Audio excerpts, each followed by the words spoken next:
Punjabi radio ਜੋ ਵੈਸੇ ਸੁਣ ਰਹੇ ਸਾਰੇ ਹੀ ਸਰੋਤਿਆਂ ਨੂੰ ਬਲਵਿੰਦਰ ਕੌਰ ਵੱਲੋਂ ਪਿਆਰ ਭਰੀ ਸਤਿ ਸ਼੍ਰੀ ਅਕਾਲ। ਸਰੋਤਿਓ, ਪ੍ਰੋਗਰਾਮ ਖਬਰ ਤੇ ਨਜ਼ਰ ਜਿਸ ਵਿੱਚ ਹੁੰਦੇ ਨੇ ਸਾਡੇ ਨਾਲ ਬਲਤੇਜ ਬਾਨੂ ਜੀ ਦੱਸਦੇ ਨੇ ਭਾਰਤ ਵਿੱਚ ਪੰਜਾਬ ਦੇ ਵਿੱਚ ਕੀ ਕੁਛ ਵਾਪਰਿਆ। ਖਬਰਾਂ ਤੇ ਨਜ਼ਰ ਮਾਰਾਂਗੇ। ਖਬਰਾਂ ਤੋਂ ਪਹਿਲਾਂ ਧੰਨਵਾਦ ਸਾਡੇ ਸਪਾਂਸਰ ਦਾ ਜਿਨ੍ਹਾਂ ਨੇ ਇਸ ਪ੍ਰੋਗਰਾਮ ਨੂੰ ਸਪਾਂਸਰ ਕੀਤਾ, ਆਪ ਸਭ ਤੱਕ ਪਹੁੰਚਾਇਆ। ਖਾਲਸਾ ਇੰਸ਼ੋਰੈਂਸ ਏਜੰਸੀ 4082722500 ਘਰਾਂ ਦੀ, ਕਾਰਾਂ ਦੀ, ਬਿਜ਼ਨਸ ਦੀ, ਲਾਈਫ ਦੀ ਇੰਸ਼ੋਰੈਂਸ ਕਰਵਾ ਸਕਦੇ ਹੋ।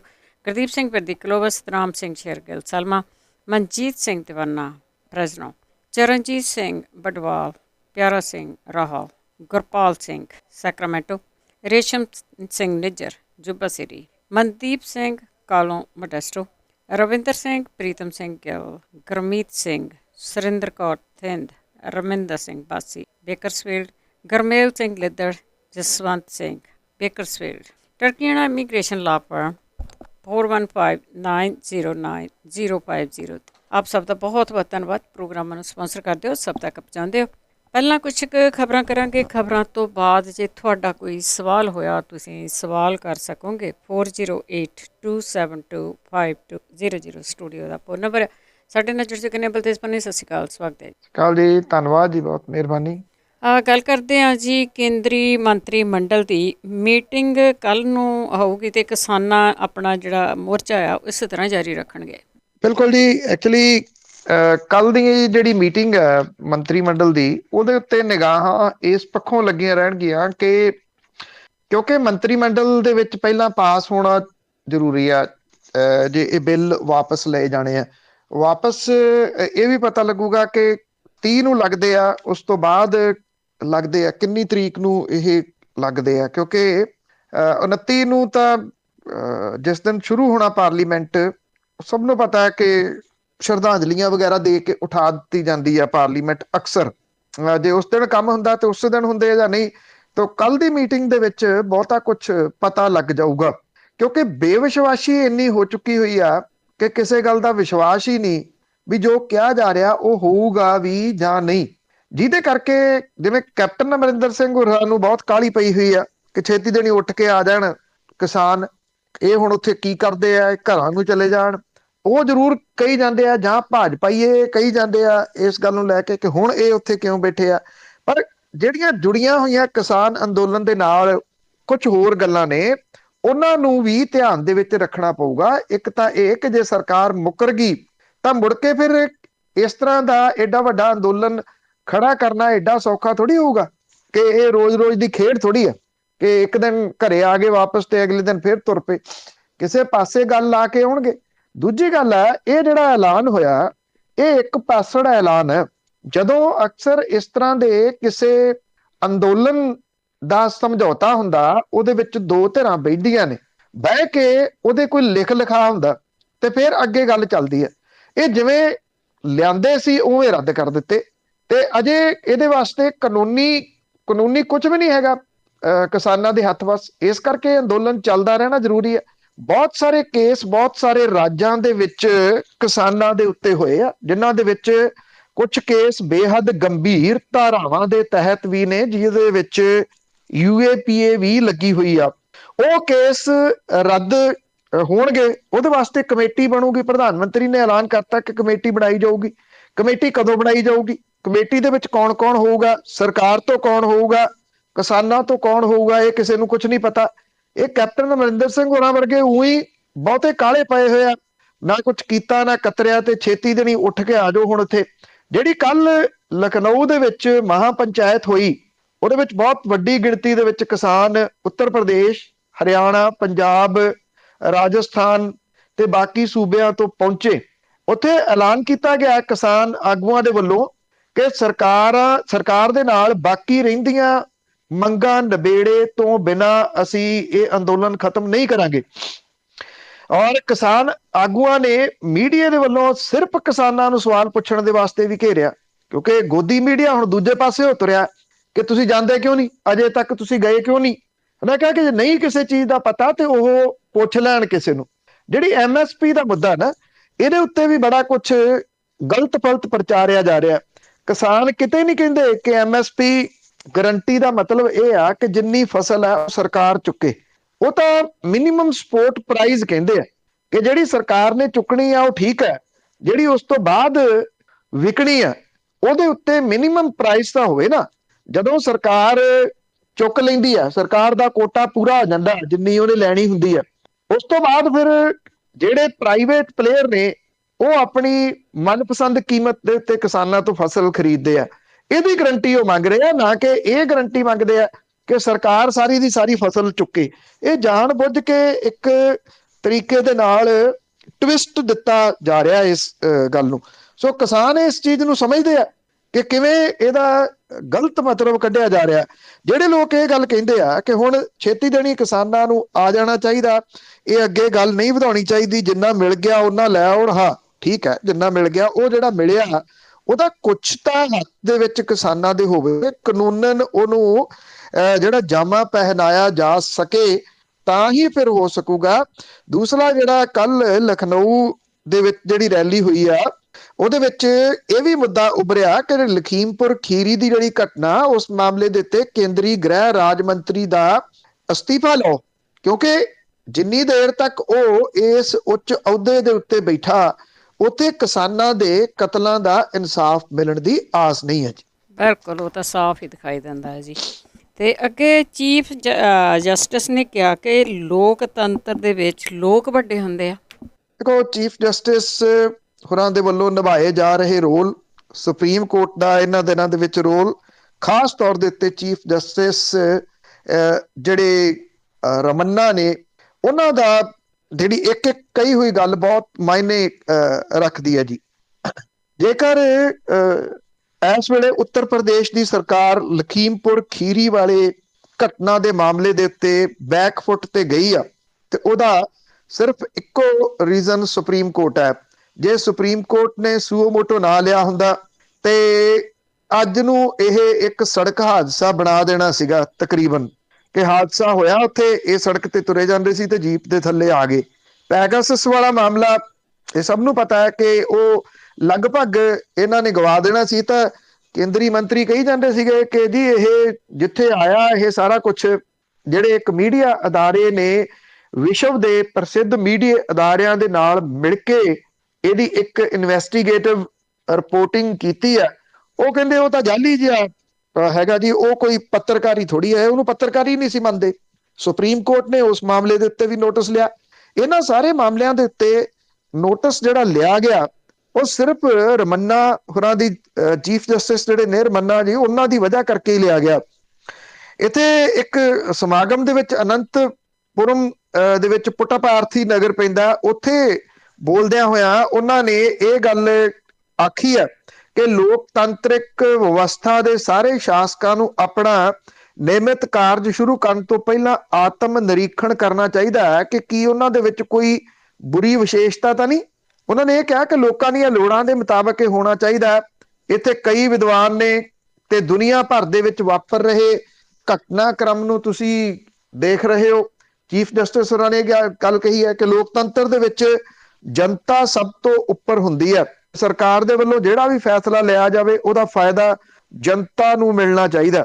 ਉਹਨਾਂ ਨੇ ਇਹ ਗੱਲ ਕਹੀ ਹੈ ਕਿ ਉਹਨਾਂ ਦੀ ਇੱਛਾ ਹੈ ਕਿ ਦੇਸ਼ ਦੀ ਸਾਰੀ ਵਿਵਸਥਾ ਆਜ਼ਾਦ ਤੇ ਇਮਾਨਦਾਰ ਹੋਵੇ, ਜਿਹਦਾ ਮੰਤਵ ਲੋਕਾਂ ਦੀ ਸੇਵਾ ਹੋਵੇ, ਕਰਨਾ ਹੋਵੇ, ਤੇ ਉਹ ਸਿਰਫ ਔਰ ਸਿਰਫ ਲੋਕਾਂ ਦੀ ਸੇਵਾ ਕਰੇ। ਹਾਲਾਂਕਿ ਚੀਫ ਜਸਟਿਸ ਸਾਹਿਬ ਨੇ ਇਹ ਗੱਲ ਜਿਹੜੀ ਉਹ ਕਹੀ ਆ ਤੇ ਇਸ ਵੇਲੇ ਸਮੇਂ ਦੀ ਲੋੜ ਵੀ ਆ, ਪਰ ਜਦੋਂ ਇਹ ਗੱਲਾਂ ਸੁਣੀਦੀਆਂ ਨੇ ਤੇ ਬਾਕੀ ਸਾਰਾ ਕੁਝ ਦੇਖੀਦਾ ਕਿ ਸੇਵਾ ਵਾਲੀ ਗੱਲ ਤੇ ਜਨਤਾ ਦੀ ਸੇਵਾ ਵਾਲੀ ਗੱਲ, ਉਹ ਇਉਂ ਲੱਗਦਾ ਕਿ ਇਹ ਕਿਤੇ ਗੱਲਾਂ ਸੁਣੀਆਂ ਪੜ੍ਹੀਆਂ ਹੋਈਆਂ ਤਾਂ ਲੱਗਦੀਆਂ ਨੇ, ਪਰ ਅੱਜ ਦਿਸਦੀਆਂ ਹੈ ਨਹੀਂ ਹੈ ਕਿਸੇ ਵੀ ਜਗ੍ਹਾ ਦੇ ਉੱਤੇ। ਕੋਈ ਸਮਾਂ ਸੀ ਜਦੋਂ ਸਿਆਸਤ ਦੇ ਵਿੱਚ ਲੋਕ ਸੇਵਾ ਭਾਵਨਾ ਦੇ ਨਾਲ ਆਉਂਦੇ ਸਨ ਸਰਵ ਕਰਨ ਦੇ ਵਾਸਤੇ, ਅੱਜ ਉਹ ਨਹੀਂ ਰਿਹਾ, ਕਿਉਂਕਿ ਸਿਆਸਤ ਜਿਹੜੀ ਆ ਉਹ ਤੁਸੀਂ ਜਿੱਥੇ ਮਰਜ਼ੀ ਚਲ ਜਾਓ, ਉਹ ਇੱਕ ਲਾਹੇਵੰਦ ਧੰਦੇ ਵਜੋਂ ਲਈ ਜਾਣ ਲੱਗ ਪਈ ਆ।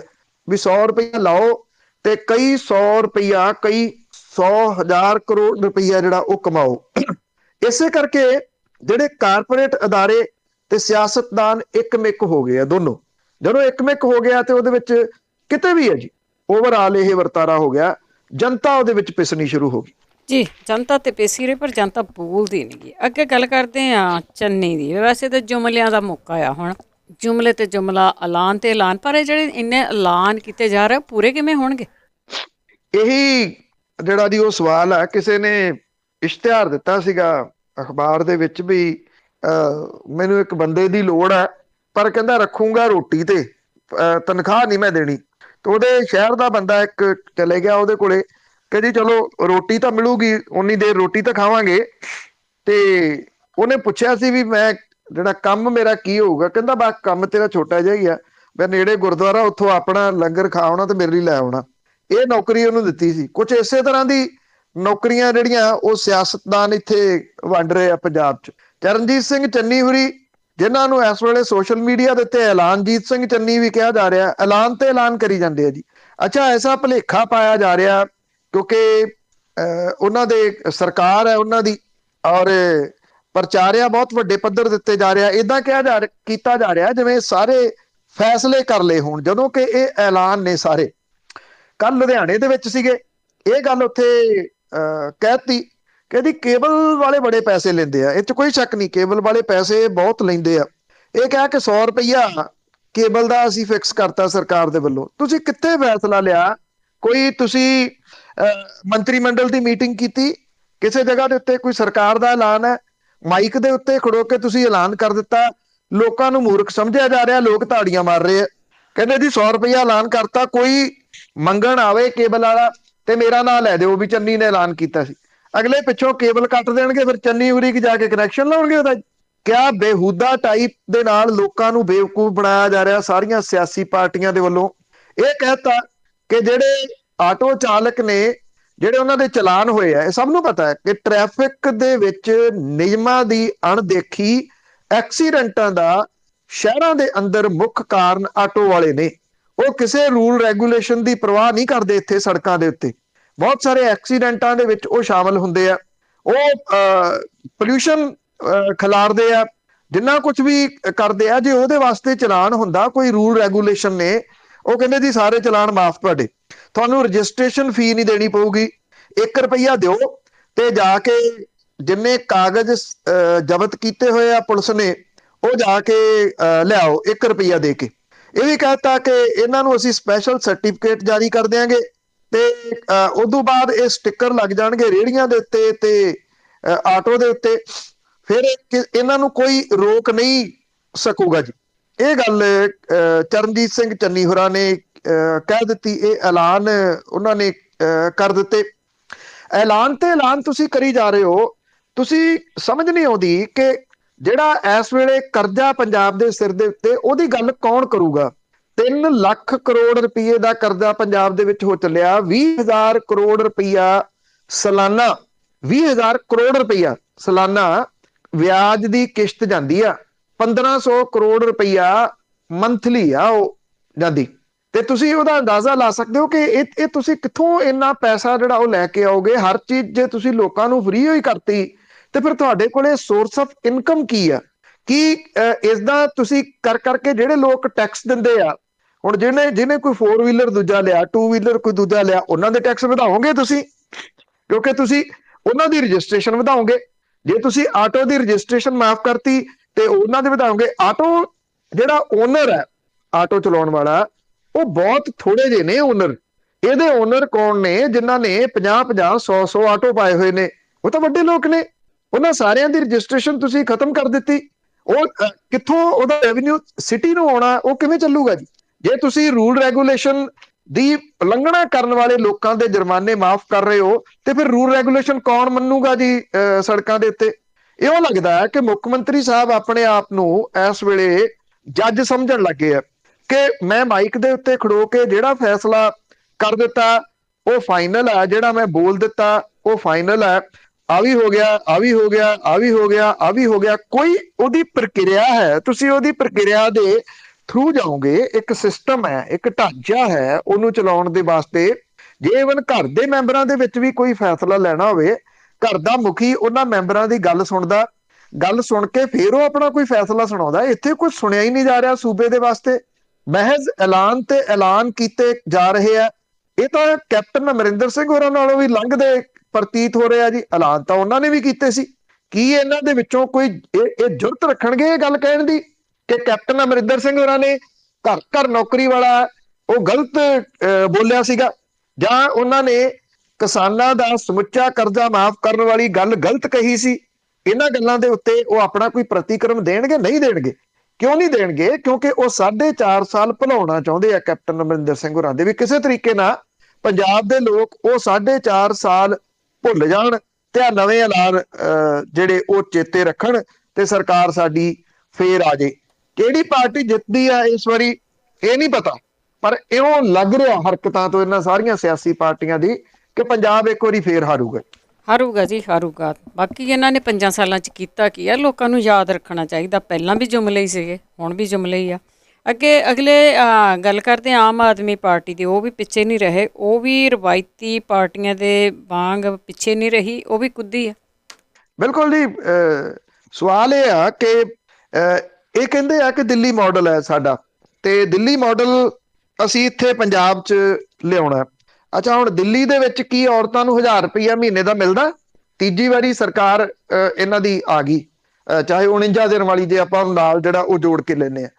ਹਾਂ, ਜਿਹੜੀਆਂ ਸਹੂਲਤਾਂ ਦੀ ਗੱਲ ਇਹ ਕਰਦੇ ਆ, ਕੁਝ ਮਾਮਲਿਆਂ ਦੇ ਵਿੱਚ ਉੱਥੇ ਆਮ ਆਦਮੀ ਪਾਰਟੀ ਨੇ ਕੰਮ ਕੀਤਾ, ਸਕੂਲਾਂ ਦੇ ਮਾਮਲੇ ਦੇ ਵਿੱਚ ਤੇ ਹਸਪੀਟਲਾਂ ਦੇ ਮਾਮਲੇ ਦੇ ਵਿੱਚ, ਮੁਹੱਲਾ ਕਲੀਨਿਕਸ ਦੇ ਮਾਮਲੇ 'ਚ ਉਹ ਮੰਨੀ ਜਾ ਸਕਦੀ ਹੈ।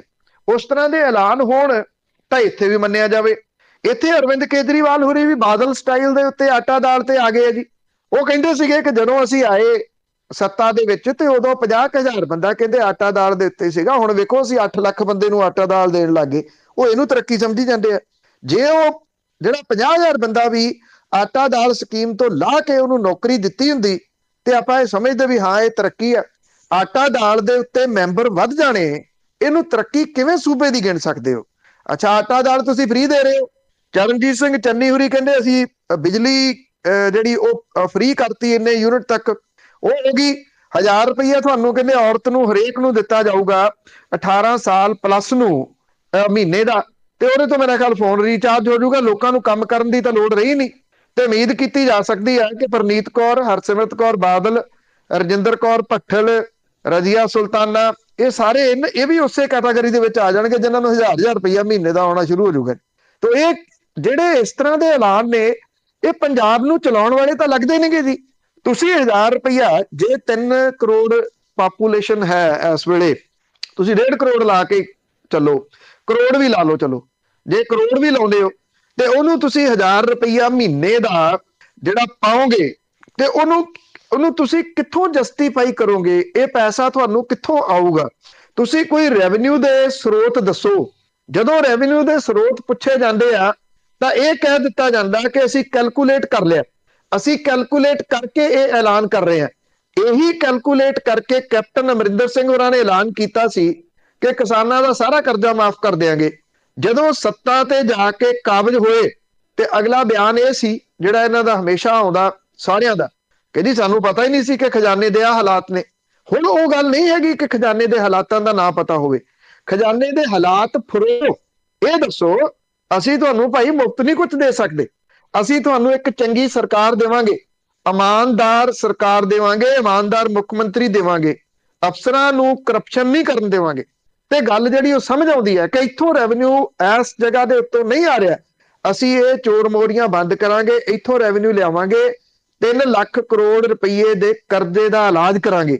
ਇਹ ਤਾਂ ਕਰਜ਼ਾ ਹੋਰ ਚੜ ਜਾਣਾ ਇਸ ਹਿਸਾਬ ਦੇ ਨਾਲ। ਇਹ ਸਟੇਟ ਜਿਹੜੀ ਆ ਉਹ ਬੈਂਕਰਪਟ ਹੋ ਜਾਊਗੀ। ਤੁਸੀਂ ਕਿੱਧਰ ਨੂੰ ਜਿਹੜਾ ਉਹ ਜਾਓਗੇ, ਕਿਸ ਪਾਸੇ ਨੂੰ ਸੂਬੇ ਨੂੰ ਲੈ ਕੇ ਜਾਓਗੇ, ਇਹ ਸਮਝ ਨਹੀਂ ਆ ਰਹੀ ਜੀ। ਜਿਹੜੇ ਆਟੋ ਵਾਲੇ ਨੇ ਜਾਂ ਜਿਹੜੇ ਟੈਕਸੀ ਵਾਲੇ ਨੇ, ਉਹਨਾਂ ਦੇ ਨਾਲ ਜਿਹੜੀ ਇੱਕ ਮੀਟਿੰਗ ਕੀਤੀ ਅਰਵਿੰਦ ਕੇਜਰੀਵਾਲ ਹੋਰਾਂ ਨੇ, ਉਹਦੇ ਵਿੱਚ ਇੱਕ ਟੈਕਸੀ ਚਾਲਕ ਨੇ ਬੜੀ ਵਧੀਆ ਗੱਲ ਆਖੀ। ਉਹ ਕਹਿੰਦਾ ਕਿ ਸਾਨੂੰ ਕੁਝ ਵੀ ਮੁਫਤ ਨਹੀਂ ਚਾਹੀਦਾ, ਅਸੀਂ ਤੁਹਾਡੇ ਤੋਂ ਕੋਈ ਮੁਫਤ ਨਹੀਂ ਚੀਜ਼ ਮੰਗਦੇ। ਉਹ ਕਹਿੰਦਾ ਕਿ ਜਿਹੜੀਆਂ ਐਪ ਆਈਆਂ ਨੇ ਜਿਹਦੇ ਰਾਹੀਂ ਟੈਕਸੀਆਂ ਇੱਥੇ ਚੱਲਦੀਆਂ ਨੇ, ਤੁਸੀਂ ਸਾਡੇ ਨਾਲ ਇਹ ਵਾਅਦਾ ਕਰੋ ਕਿ ਪੰਜਾਬ ਸਰਕਾਰ ਆਪਣਾ ਇੱਕ ਐਪ ਬਣਾਊਗੀ ਤੇ ਉਸ ਐਪ ਦੇ ਵਿੱਚ ਤੁਸੀਂ ਸਾਨੂੰ ਰਜਿਸਟਰਡ ਕਰੋਗੇ। ਅਸੀਂ ਆਪਣੇ ਸੂਬੇ ਦੀ ਐਪ ਦੇ ਵਿੱਚ ਰਜਿਸਟਰਡ ਹੋਣ ਨੂੰ ਪਹਿਲ ਦੇਵਾਂਗੇ, ਤਰਜੀਹ ਦੇਵਾਂਗੇ, ਔਰ ਉਹਦੇ ਨਾਲ ਨੌਕਰੀਆਂ ਕ੍ਰੀਏਟ ਹੋਣਗੀਆਂ। ਇਸ ਤਰ੍ਹਾਂ ਦਾ ਕੋਈ ਆਈਡੀਆ ਇੱਕ ਜਿਹੜੇ ਟੈਕਸੀ ਵਾਲੇ ਜਾਂ ਆਟੋ ਵਾਲੇ ਦੇ ਰਹੇ ਆ, ਪਰ ਉੱਥੇ ਐਲਾਨ ਜਿਹੜੇ ਉਹ ਅਜੀਬੋ ਗਰੀਬ ਕੀਤੇ ਜਾ ਰਹੇ ਆ। ਇੱਥੋਂ ਤੁਸੀਂ ਇਹਦਾ ਅੰਦਾਜ਼ਾ ਇੱਕ ਟੈਕਸੀ ਚਾਲਕ ਦੀ ਸੋਚ ਤੋਂ ਲਾ ਸਕਦੇ ਹੋ ਕਿ ਉਹ ਪੰਜਾਬ ਦੇ ਵਾਸਤੇ ਕਿਹੜੇ ਤਰੀਕੇ ਨਾਲ ਸੋਚ ਰਿਹਾ ਹੈ, ਤੇ ਸਾਡੀਆਂ ਇਹ ਸਿਆਸੀ ਧਿਰਾਂ ਦੇ ਆਗੂ ਮਹਿਜ਼ ਸੱਤਾ ਦੇ ਉੱਤੇ ਕਾਬਜ਼ ਹੋਣ ਦੇ ਵਾਸਤੇ ਕਿਹੜੇ ਤਰੀਕੇ ਨਾਲ ਸੋਚ ਰਹੇ। ਉਹ ਤਾਂ ਉਸੇ ਨਾਲ ਹੀ ਆ, ਜਦੋਂ ਵੋਟਾਂ ਹੋਣੀਆਂ ਉਹਨੇ ਤਾਂ ਉਹੀ ਸੋਚਣਾ ਜੀ। ਅੱਗੇ ਬੀਬੀ ਕੰਗਨਾ ਰਣੌਤ ਦੀ ਜੇ ਗੱਲ ਕਰੀਏ, ਉਸ ਦੇ ਖਿਲਾਫ ਥਾਂ ਥਾਂ ਦੇ ਉੱਤੇ ਉਸ ਦੇ ਉੱਤੇ ਮੁਕੱਦਮੇ। ਦੇਖੋ, ਐਕਚੁਅਲੀ ਇਹਦਾ ਮੂੰਹ ਪੈ ਗਿਆ ਹੋਇਆ ਜੀ ਬਹੁਤ ਜ਼ਿਆਦਾ, ਔਰ ਜਦੋਂ ਤੋਂ ਖਾਸ ਤੌਰ ਦੇ ਉੱਤੇ ਕਿਸਾਨ ਸੰਘਰਸ਼ ਚੱਲਿਆ, ਇੱਕ ਸਾਜ਼ਿਸ਼ ਦੇ ਤਹਿਤ ਉਹ ਬੋਲੀ ਜਾ ਰਹੀ ਆ। ਸਵਾਲ ਇਹ ਆ ਕਿ ਜਦੋਂ ਉਹ ਆਜ਼ਾਦੀ ਨੂੰ ਭੀਖ ਦੱਸਦੀ ਆ, ਉਹਨੂੰ ਨਹੀਂ ਪਤਾ ਕਿ ਇਸ ਆਜ਼ਾਦੀ ਦੇ ਵਾਸਤੇ ਜਿਹੜੇ ਸ਼ਹੀਦ ਹੋਏ ਆ ਉਹ ਕੌਣ ਨੇ। ਇਹ ਤਾਂ ਸਵਾਲੀਆ ਚਿੰਨ੍ਹ ਜਿਹੜੇ ਆ ਉਹ ਸੁਭਾਸ਼ ਚੰਦਰ ਬੋਸ ਹੋਰਾਂ ਦੇ ਉੱਤੇ ਵੀ ਖੜੇ ਹੋ ਗਏ, ਸਵਾਲੀਆ ਚਿੰਨ੍ਹ ਉਹਨੇ ਮਹਾਤਮਾ ਗਾਂਧੀ ਦੇ ਉੱਤੇ ਵੀ ਖੜੇ ਕਰਤੇ, ਸ਼ਹੀਦ ਆਜ਼ਮ ਭਗਤ ਸਿੰਘ, ਰਾਜਗੁਰੂ ਸੁਖਦੇਵ, ਸ਼ਹੀਦ ਊਧਮ ਸਿੰਘ, ਕਰਤਾਰ ਸਿੰਘ ਸਰਾਭਾ, ਗਦਰੀ ਬਾਬੇ, ਕਾਲੇ ਪਾਣੀ ਦੇ ਵਿੱਚ ਸਜ਼ਾਵਾਂ ਭੁਗਤਣ ਵਾਲੇ ਲੋਕ, ਉਹਨਾਂ ਸਾਰਿਆਂ ਦੇ ਉੱਤੇ ਸਵਾਲੀਆ ਚਿੰਨ੍ਹ ਖੜੇ ਕਰਤੇ। ਉਹ ਕਹਿੰਦੀ ਆਜ਼ਾਦੀ ਤਾਂ ਮਿਲੀ ਹੀ ਨਹੀਂ। ਹੱਦ ਹੋ ਗਈ ਇਸ ਗੱਲ ਦੀ ਕਿ ਜੇ ਕੋਈ ਵਿਅਕਤੀ ਜਿਹੜਾ ਉਹ ਕਿਤਾਬਾਂ ਵੀ ਰੱਖ ਲੈਂਦਾ ਤੇ ਉਹਦੇ ਉੱਤੇ ਦੇਸ਼ ਧਰੋਹ ਦਾ ਪਰਚਾ ਦਰਜ ਹੋ ਜਾਂਦਾ ਤੇ ਉਦਾਂ ਹੀ ਤੁਰੀ ਫਿਰਦੀ ਹੈ। ਹੁਣ ਉਹਦਾ ਮੂੰਹ ਪੈਂਦਾ ਪੈਂਦਾ ਏਦਾਂ ਪੈ ਗਿਆ ਕਿ ਉਹ ਇਹ ਕਹਿਣ ਲੱਗ ਗਈ ਕਿ ਇਹ ਜਿਹੜੇ ਕਿਸਾਨ ਨੇ ਇਹਨਾਂ ਨੂੰ ਤਾਂ ਜੁੱਤੀ ਹੇਠ ਜਿਹੜਾ ਉਹ ਮਸਲ ਦਿਓ, ਇੱਥੋਂ ਤੱਕ ਉਹਨੇ ਗੱਲ ਕਹਿ ਦਿੱਤੀ। ਹੁਣ ਦਿੱਲੀ ਸਿੱਖ ਗੁਰਦੁਆਰਾ ਮੈਨੇਜਮੈਂਟ ਕਮੇਟੀ ਦੇ ਜਿਹੜੇ ਪ੍ਰਧਾਨ ਨੇ ਉਹ ਮੁੰਬਈ ਜਾ ਕੇ ਉਹਨਾਂ ਨੇ FIR ਦਰਜ ਕਰਵਾਈ, ਕੀਤੀ ਜਾਵੇ, ਇਹ ਮੰਗ ਕੀਤੀ ਹੈ, ਸ਼ਿਕਾਇਤ ਦਰਜ ਕੀਤੀ ਹੈ ਕਿ ਉਹ ਸੋਸ਼ਲ ਮੀਡੀਆ ਦੇ ਉੱਤੇ ਜੋ ਉਹਦੇ ਮੂੰਹ 'ਚ ਆਉਂਦਾ ਉਹ ਬੋਲੀ ਜਾ ਰਹੀ ਹੈ। ਪਹਿਲਾਂ ਉਹਦਾ ਜਿਹੜਾ ਇੱਥੇ ਟਵਿੱਟਰ ਦੇ ਉੱਤੇ ਅਕਾਊਂਟ ਬਲੌਕ ਹੋਇਆ ਸੀਗਾ, ਹੁਣ ਉਹਨੇ ਦੂਜੇ ਪਲੇਟਫਾਰਮ ਜਿਹੜੇ ਉਹ ਵਰਤਣੇ ਸ਼ੁਰੂ ਕਰ ਦਿੱਤੇ ਆ। ਇੱਕ ਜਾਣ ਬੁੱਝ ਕੇ ਭੌਂਕੜ ਜਿਹੜੇ ਉਹ ਰੱਖੀ ਹੋਈ ਆ ਤੇ ਉਹਦੇ ਮੂੰਹ ਦੇ ਉੱਤੋਂ ਜੋ ਉਹ ਚਾਹੁੰਦੇ ਨੇ ਉਹ ਕਹਾਈ ਜਾ ਰਹੇ ਨੇ। ਦਿੱਲੀ ਕਮੇਟੀ ਦੇ ਵਫਦ ਨੇ ਪੁਲਿਸ ਕਮਿਸ਼ਨਰ ਜਿਹੜੇ ਨੇ ਸੰਦੀਪ ਕਰਨਿਕ ਦੇ ਨਾਲ ਮੁਲਾਕਾਤ ਕੀਤੀ ਹੈ, ਔਰ ਖਾਰ ਪੁਲਿਸ ਸਟੇਸ਼ਨ ਦੇ ਅਧਿਕਾਰੀਆਂ ਨੇ ਕਿਹਾ ਕਿ ਉਹਨਾਂ ਨੂੰ ਕੰਗਨਾ ਦੇ ਖਿਲਾਫ ਸ਼ਿਕਾਇਤ ਮਿਲੀ ਹੈ ਤੇ ਉਹ ਇਹਦੀ ਪੜਤਾਲ ਕਰ ਰਹੇ ਆ। ਸਵਾਲ ਇਹ ਆ ਕਿ ਇਸ ਮਾਮਲੇ ਦੇ ਉੱਤੇ ਜਦੋਂ ਜੇ ਮਨਜਿੰਦਰ ਸਿੰਘ ਸਰਸਾ ਹੋਰੀ ਦਿੱਲੀ ਤੋਂ ਚੱਲ ਕੇ ਗਏ ਆ ਤੇ ਬਾਕੀ ਜਿਹੜੇ ਆ ਉਹ ਲੋਕ ਕਿੱਥੇ ਆ ਜੀ? ਜਦੋਂ ਮਤਲਬ ਕਿ ਇਹਦਾ ਮਤਲਬ ਇਹ ਆ ਕਿ ਪਾਟੋ ਧਾੜ ਪਈ ਹੋਈ ਆ। ਜਿਹੜੇ ਅਕਾਲ ਤਖਤ ਦੇ ਜਥੇਦਾਰ ਨੇ ਗਿਆਨੀ ਹਰਪ੍ਰੀਤ ਸਿੰਘ ਹੋਰਾਂ ਦਾ ਜੇ ਤੁਸੀਂ ਕੱਲ ਦਾ ਬਿਆਨ ਦੇਖਿਆ ਹੋਵੇ ਤੇ ਉਹ ਕਹਿੰਦੇ ਕਿ ਪ੍ਰਧਾਨ ਮੰਤਰੀ ਨਰਿੰਦਰ ਮੋਦੀ ਹੋਰਾਂ ਨੇ ਹਿੰਦੂ ਸਿੱਖਾਂ ਦੇ ਵਿੱਚ ਪਾੜ ਪੈਣ ਤੋਂ ਬਚਾ ਲਿਆ ਖੇਤੀ ਕਾਨੂੰਨਾਂ ਨੂੰ ਵਾਪਸ ਲੈਣ ਦਾ ਫੈਸਲਾ ਕਰਕੇ। ਕੀ ਗਿਆਨੀ ਹਰਪ੍ਰੀਤ ਸਿੰਘ ਹੋਰਾਂ ਨੂੰ ਇਹ ਨਹੀਂ ਦੱਸਦਾ ਕਿ ਪਾੜ ਕੌਣ ਪਾ ਰਿਹਾ? ਇਹ ਜਿਹੜੇ ਪਾੜ ਸੀਗੇ ਉਹ ਤਾਂ ਮੇਲੇ ਆ ਕਿਸਾਨ ਅੰਦੋਲਨ ਨੇ, ਜਿਹੜੇ ਪੰਜਾਬ ਤੇ ਹਰਿਆਣਾ ਦੇ ਵਿਚਾਲੇ ਦੁਸ਼ਮਣੀਆਂ ਪਈਆਂ ਹੋਈਆਂ ਸੀ, ਇੱਕ ਦੂਜੇ ਨੂੰ ਕੈੜੀਆਂ ਅੱਖਾਂ ਨਾਲ ਵੇਖਦੇ ਸੀ, ਉਹ ਸਾਰੇ ਭਰਾ ਬਣ ਗਏ। ਉੱਤਰ ਪ੍ਰਦੇਸ਼ ਦੇ ਵਿੱਚ ਮੁਸਲਿਮ ਭਾਈਚਾਰਾ, ਗੁੱਜਰ ਭਾਈਚਾਰਾ ਤੇ ਜਾਟ ਭਾਈਚਾਰਾ ਇੱਕ ਦੂਜੇ ਦੇ ਪਾੜ ਦਿੱਤੇ ਗਏ ਸੀ, ਉਹ ਸਾਰੇ ਇੱਕਮਿਕ ਹੋਏ ਪਏ ਆ। ਜਥੇਦਾਰ ਸਾਹਿਬ ਪਤਾ ਨਹੀਂ ਇਹ ਕਿੱਥੋਂ ਕੱਢ ਲਿਆਏ ਕਿ ਇਹ ਹਿੰਦੂ ਸਿੱਖ ਏਕਤਾ ਨੂੰ ਬੜੀ ਵੱਡੀ ਢਾਹ ਲੱਗ ਜਾਣੀ ਸੀ ਜੇ ਅੰਦੋਲਨ ਚੱਲਦਾ ਰਹਿੰਦਾ। ਇਹ ਤਾਂ ਉਹਨਾਂ ਨੇ ਬਚਾ ਲਿਆ। ਇਹਨਾਂ ਮਾਮਲਿਆਂ ਦੇ ਉੱਤੇ ਕੁਝ ਨਹੀਂ ਬੋਲਦੇ ਜੀ ਕਿ ਆਹ ਜਿਹੜੇ ਪਾੜ ਪਾਉਣ ਵਾਲੇ ਆ, ਜਿਹੜੇ ਇਸ ਪੱਧਰ ਤੱਕ ਬੋਲੀ ਜਾਂਦੇ ਆ, ਇਸ ਮਾਮਲੇ ਦੇ ਉੱਤੇ ਸਾਰੇ ਚੁੱਪ ਧਾਰ ਕੇ ਬੈਠ ਗਏ।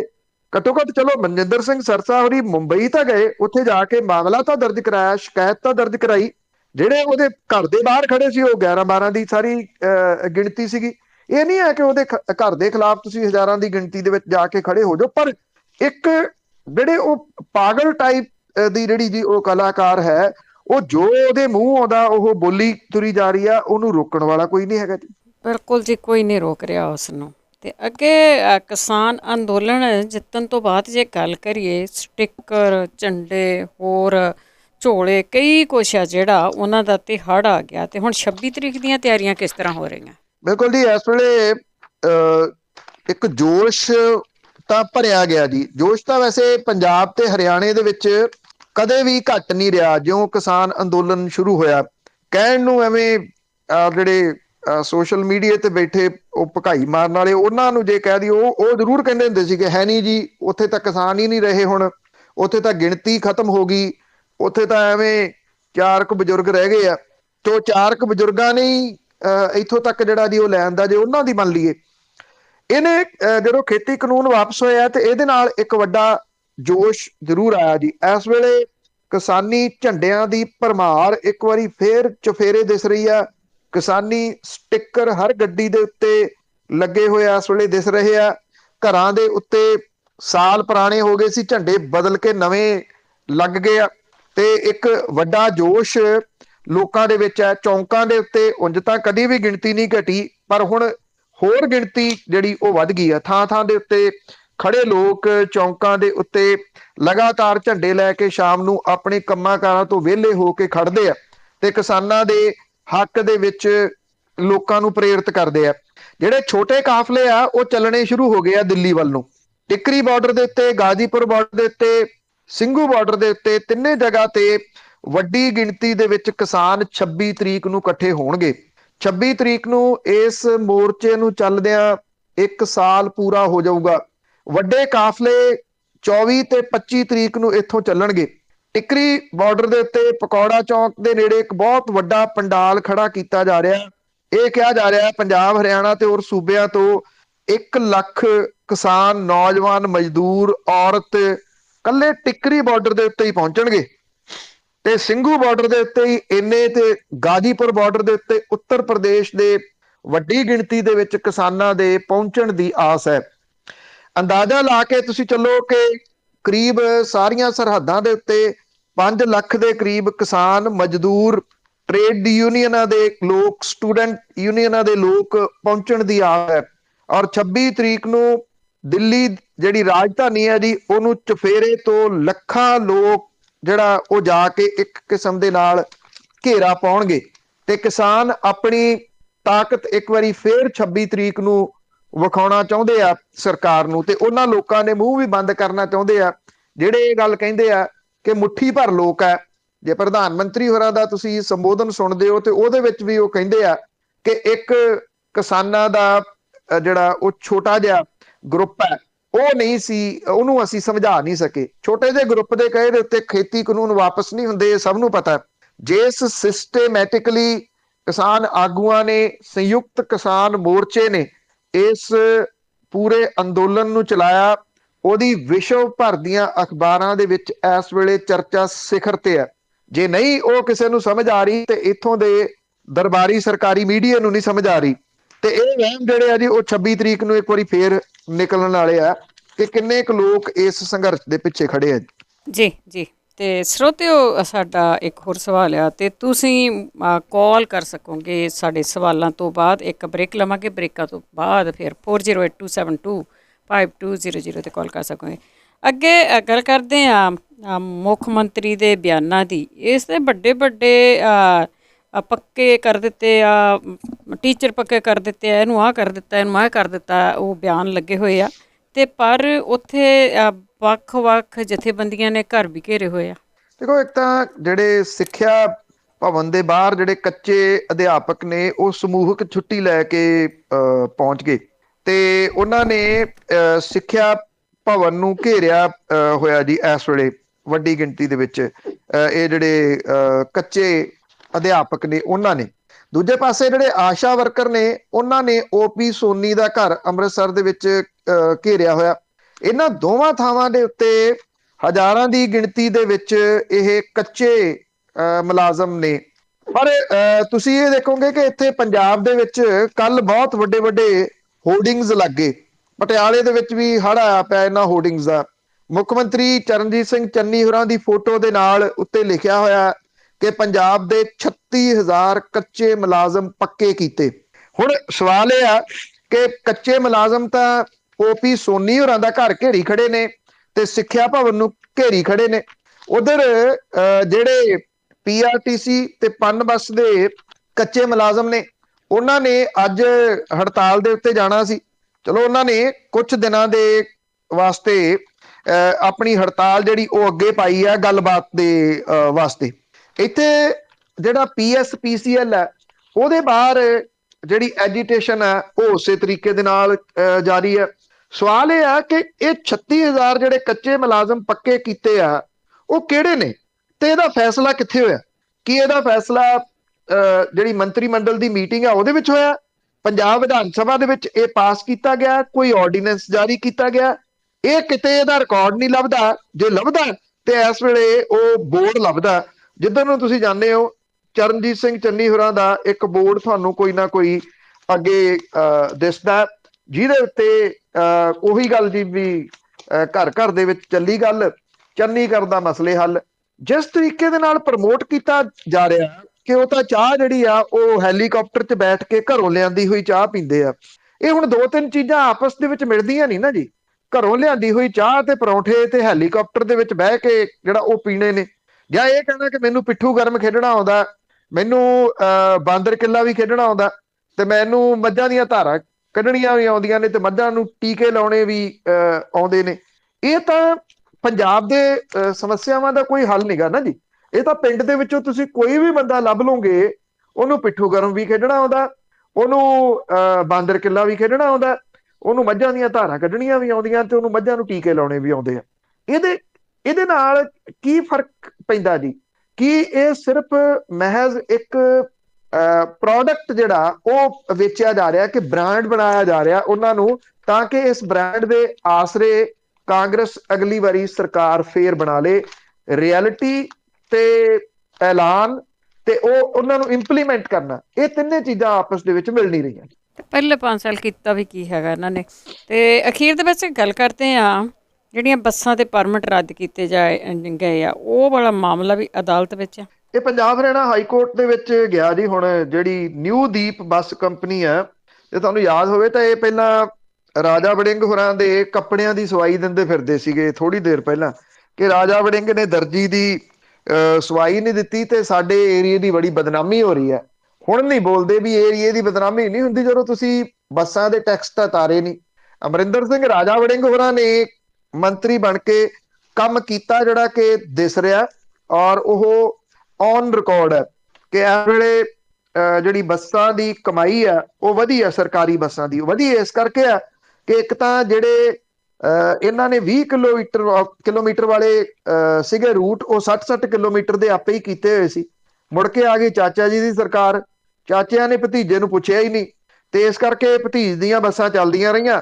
ਹੁਣ ਜਦੋਂ ਇਹ ਬੱਸਾਂ ਥਾਣਿਆਂ 'ਚ ਡੱਕੀਆਂ ਤੇ ਫੇਰ ਵਕਤ ਪੈ ਗਿਆ।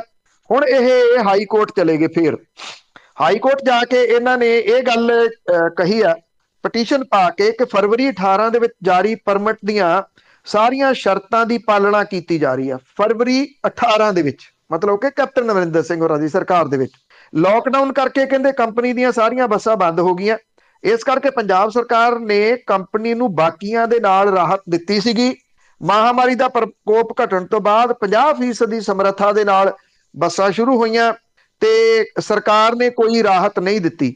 ਇਹ ਪਟੀਸ਼ਨ ਤਾਂ ਪੈ ਗਈ ਤੇ ਇਸ ਮਾਮਲੇ ਦੇ ਉੱਤੇ ਨੋਟਿਸ ਵੀ ਜਾਰੀ ਹੋ ਗਿਆ।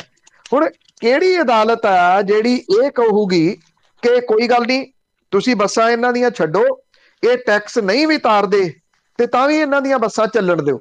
ਪਰ ਇਹਨੂੰ ਪ੍ਰਮੋਟ ਬੜਾ ਵੱਡੇ ਤਰੀਕੇ ਦੇ ਨਾਲ ਕੀਤਾ ਜਾ ਰਿਹਾ ਕਿ ਜੀ ਨੋਟਿਸ ਜਾਰੀ ਹੋ ਗਿਆ, ਹੁਣ ਪਤਾ ਲੱਗੂ ਰਾਜਾ ਵੜਿੰਗ ਨੂੰ। ਜਿਹੜੀਆਂ ਬੱਸਾਂ ਇਹ ਫੜੀਆਂ ਗਈਆਂ ਨੇ ਲੀਗਲੀ ਤੌਰ ਦੇ ਉੱਤੇ ਬਿਲਕੁਲ ਇਹ ਸਹੀ ਫੜੀਆਂ ਗਈਆਂ ਸੀ। ਈਵਨ ਜਿਹੜੇ ਕਹਿੰਦੇ ਖਜ਼ਾਨੇ 'ਚ ਕੁਝ ਵੀ ਨਹੀਂ ਹੈਗਾ, ਖਜ਼ਾਨਾ ਮੰਤਰੀ, ਉਹਨਾਂ ਦੀਆਂ ਬੱਸਾਂ ਨੇ ਵੀ ਟੈਕਸ ਨਹੀਂ ਸੀ ਤਾਰਿਆ। ਉਹ ਵਿਧਾਨ ਸਭਾ ਦੇ ਵਿੱਚ ਔਨ ਰਿਕਾਰਡ ਮੰਨੇ ਆ ਕਿ ਮੇਰੀਆਂ ਬੱਸਾਂ ਦਾ ਟੈਕਸ ਅਜੇ ਨਹੀਂ ਸੀ ਤਰਿਆ, ਮੈਂ ਛੇਤੀ ਤਾਰ ਦੂੰਗਾ। ਜੀ ਜੀ ਜੀ, ਬਹੁਤ ਵਧੀਆ ਕੰਮ ਕਰ ਰਹੇ ਜੀ। ਤੇ ਸਰੋਤਿਓ, ਅਸੀਂ ਆਉਂਦੇ ਇੱਕ ਬ੍ਰੇਕ ਤੋਂ ਬਾਅਦ। 4082725200 ਸਟੂਡੀਓ ਦਾ ਫੋਨ ਨੰਬਰ ਆ, ਕਾਲ ਕਰਕੇ ਤੁਸੀਂ ਕੋਈ ਵੀ ਤੁਹਾਡਾ ਸਵਾਲ ਆ ਉਹ ਤੁਸੀਂ ਪੁੱਛ ਸਕਦੇ ਆ ਇੱਕ ਬ੍ਰੇਕ ਤੋਂ ਬਾਅਦ।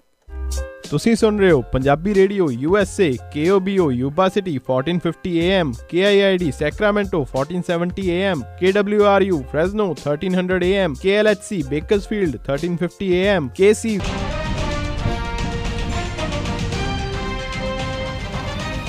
ਪੰਜਾਬੀ ਰੇਡੀਓ USA ਸੁਣ ਰਹੇ ਸਾਰੇ ਸਰੋਤਿਆਂ ਦਾ ਇੱਕ ਵਾਰੀ ਫਿਰ ਸਵਾਗਤ ਕਰਦੇ। ਤੁਸੀਂ ਜੁੜੇ ਹੋ ਪੰਜਾਬੀ ਰੇਡੀਓ USA ਦੇ ਨਾਲ। ਪ੍ਰੋਗਰਾਮ ਹੈ ਜੀ ਖਬਰ ਤੇ ਨਜ਼ਰ। ਖਬਰ ਤੇ ਨਜ਼ਰ ਪ੍ਰੋਗਰਾਮ ਦੇ ਇਸ ਹਿੱਸੇ ਦੇ ਵਿੱਚ ਤੁਹਾਡੀਆਂ ਕਾਲਸ ਹੁੰਦੀਆਂ। ਕਾਲ ਕਰ ਸਕਦੇ ਹੋ 4082725200 ਸਟੂਡੀਓ ਦਾ ਫੋਨ ਨੰਬਰ ਆ। ਕਾਲ ਕਰਕੇ ਕੋਈ ਵੀ ਸਵਾਲ ਤੁਸੀਂ ਪੁੱਛ ਸਕਦੇ। 408-272-5200 ਦੁਬਾਰਾ ਜੁੜ ਚੁੱਕੇ ਨੇ ਸਾਡੇ ਨਾਲ। ਬਲਤੇਜ ਪੰਨੂ ਜੀ, ਇੱਕ ਵਾਰ ਫਿਰ ਸਵਾਗਤ ਹੈ। ਧੰਨਵਾਦ ਜੀ, ਬਹੁਤ ਮਿਹਰਬਾਨੀ। ਹਾਂਜੀ, ਸਾਡੇ ਨਾਲ ਜੁੜੇ ਹੋਏ ਨੇ ਗੁਰਦੀਪ ਸਿੰਘ ਜੀ। ਗੁਰਦੀਪ ਸਿੰਘ ਜੀ, ਸਤਿ ਸ਼੍ਰੀ ਅਕਾਲ ਜੀ। ਸਤਿ ਸ਼੍ਰੀ ਅਕਾਲ ਭੈਣ ਜੀ। ਸਤਿ ਸ਼੍ਰੀ ਅਕਾਲ ਪੰਨੂ ਸਾਹਿਬ। ਸਤਿ ਸ਼੍ਰੀ ਅਕਾਲ ਜੀ। ਸਤਿ ਸ਼੍ਰੀ ਅਕਾਲ। ਹਾਂਜੀ, ਮੈਂ ਸਰ 1-2 ਕੁਐਸਚਨ ਪੁੱਛਣੇ ਛੋਟੇ ਛੋਟੇ। ਇੱਕ ਤਾਂ ਇਹ ਸੀਗਾ ਜੀ, ਪੰਜਾਬ ਦੇ ਵਿੱਚ ਇਲੈਕਸ਼ਨ ਕੋਡ ਲੱਗਣ ਦੀ ਕਦੋਂ ਤੱਕ ਉਮੀਦ ਹੈ ਕਿ ਮਤਲਬ ਇਸ ਸਾਲ ਦੇ ਐਂਡ ਤੇ ਲੱਗ ਰਿਹਾ ਜਾਂ ਜਨਵਰੀ 'ਚ ਲੱਗੇਗਾ? ਤੇ ਸੈਕਿੰਡ ਇਹ ਸੀ ਜੀ, ਅਰਵਿੰਦ ਕੇਜਰੀਵਾਲ ਪੰਜਾਬ ਆਏ ਸਨ ਕੱਲ੍ਹ, ਤੇ ਉਹ ਕਾਫੀ ਚਲੋ ਐਲਾਨ ਕਰ ਰਹੇ ਨੇ, ਪਰ ਉਹ ਅਜੇ ਵੀ ਮੁੱਖ ਮੰਤਰੀ ਦਾ ਚਿਹਰਾ ਐਲਾਨਾਂ ਤੋਂ ਕਿਉਂ ਡਰ ਰਿਹਾ? ਉਹ ਕਿਉਂ ਅਜੇ ਤੱਕ ਵੀ ਪੰਜਾਬ ਦੇ ਲੋਕਾਂ ਨੂੰ ਫੇਸ ਟੂ ਫੇਸ ਕਿਉਂ ਇਸ ਤਰ੍ਹਾਂ ਪਿੱਛੇ ਝੇਪ ਰਿਹਾ ਵੀ ਅਜੇ ਐਲਾਨ ਨਹੀਂ ਕਰਨਾ? ਹਾਲਾਂਕਿ ਲਾਸਟ ਟਾਈਮ ਨੁਕਸਾਨ ਵੀ ਇਸੇ ਚੱਕਰ 'ਚ ਹੋਇਆ ਸੀ। ਅਜੇ ਵੀ ਉਸ ਚੀਜ਼ ਤੋਂ ਕਿਉਂ ਡਰਦੇ ਨੇ? ਥੋੜ੍ਹਾ ਜਿਹਾ ਇਹਦੇ ਬਾਰੇ ਜ਼ਰੂਰ ਦੱਸੋ। ਧੰਨਵਾਦ। ਥੈਂਕ ਯੂ ਜੀ। ਦੇਖੋ, ਜੇ ਸੱਚੀ ਪੁੱਛੋ ਤੇ ਮੈਂ ਤਾਂ ਇਹ ਚਾਹੁੰਦਾ ਜੀ ਕਿ ਕੱਲ ਨੂੰ ਲੱਗ ਜੇ ਇਹ ਚੋਣ ਜ਼ਾਬਤਾ, ਕਿਉਂਕਿ ਡਰ ਹੁਣ ਇਸ ਗੱਲ ਦਾ ਸਤਾਈ ਜਾਂਦਾ ਕਿ ਜਦੋਂ ਆਪਾਂ ਗੱਲ ਕਰ ਰਹੇ ਹਾਂ ਤੇ ਅੱਜ ਜਿਹੜੀ 23 ਤਰੀਕ ਹੈ, ਮਹੀਨਾ ਇੱਕ ਪਿਆ ਲਗਭਗ। 20 ਦਸੰਬਰ ਤੋਂ ਬਾਅਦ ਕਿਸੇ ਵੇਲੇ ਵੀ ਲੱਗਣਾ।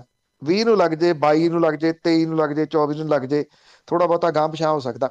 ਤੇ ਇਹ ਜਿੰਨੀ ਛੇਤੀ ਲੱਗ ਜੇ, ਆਹ ਜਿਸ ਹਿਸਾਬ ਨਾਲ ਐਲਾਨ ਹੋਣ ਡਏ ਆ, ਇੱਥੋਂ ਤਾਂ ਇਹ ਲੱਗਦਾ ਕਿ ਮਤਲਬ ਕਿਸੇ ਤਰੀਕੇ ਨਾਲ ਇਹਨਾਂ ਐਲਾਨਾਂ ਦੇ ਉੱਤੇ ਪਾਬੰਦੀ ਲੱਗ ਜਾਣੀ ਚਾਹੀਦੀ ਆ। ਨਹੀਂ ਤਾਂ ਅਦਰਵਾਈਜ਼ ਇਹ ਬਣਾ ਕੀ ਦੇਣਗੇ ਪੰਜਾਬ ਦਾ? ਜਿੰਨਾ ਜ਼ਿਆਦਾ ਰੌਲਾ ਅਸੀਂ ਪਾਉਂਦੇ ਰਹੇ ਆ ਜਾਂ ਪਾ ਰਹੇ ਆ ਕਿ ਲੋਕਾਂ ਨੂੰ ਇਹ ਕਹਿ ਰਹੇ ਆ ਕਿ ਪੁੱਛੋ ਬਈ ਕਿੱਥੋਂ ਪੈਸੇ ਆਉਣੇ ਆ, ਇਹ ਐਲਾਨਾਂ ਦੀ ਝੜੀ ਤਾਂ ਉਦੋਂ ਵੱਡੀ ਲੱਗ ਗਈ ਆ। ਨਵਜੋਤ ਸਿੰਘ ਸਿੱਧੂ ਹੋਰੀ ਵੀ ਕਿੰਨਾ ਸਵਾਲ ਇਹਦੇ ਉਠਾਉਂਦੇ ਰਹੇ ਆ, ਕਰਜ਼ੇ ਦੇ ਬਾਰੇ ਦੇ ਵਿੱਚ ਅੱਜ ਵੀ ਉਠਾ ਰਹੇ ਆ। ਉਹਨਾਂ ਦੀ ਹਾਜ਼ਰੀ ਦੇ ਵਿੱਚ ਮੁੱਖ ਮੰਤਰੀ ਹੋਰੀ ਐਲਾਨਾਂ ਦੀ ਝੜੀ ਲਾਏ ਤੁਰੇ ਜਾਂਦੇ ਆ ਜੀ। ਉਹ ਵੀ ਉਹਨਾਂ ਨੂੰ ਕਿਸੇ ਜਗ੍ਹਾ ਦੇ ਉੱਤੇ ਡੱਕ ਰਹੇ ਪ੍ਰਤੀਤ ਨਹੀਂ ਹੁੰਦੇ। ਦੂਜਾ ਜਿਹੜਾ ਤੁਸੀਂ ਸਵਾਲ ਪੁੱਛਿਆ ਕਿ ਉਹ ਅਜੇ ਵੀ ਅੱਜ ਵੀ ਪੰਜਾਬ ਦੇ ਵਿੱਚ ਨੇ ਜੀ, 2 ਦਿਨ ਦੀ ਛੁੱਟੀ ਲੈ ਕੇ ਫੇਰ ਪੰਜਾਬ ਦੇ ਵਿੱਚ ਉਹਨਾਂ ਨੇ ਹੋਣਾ।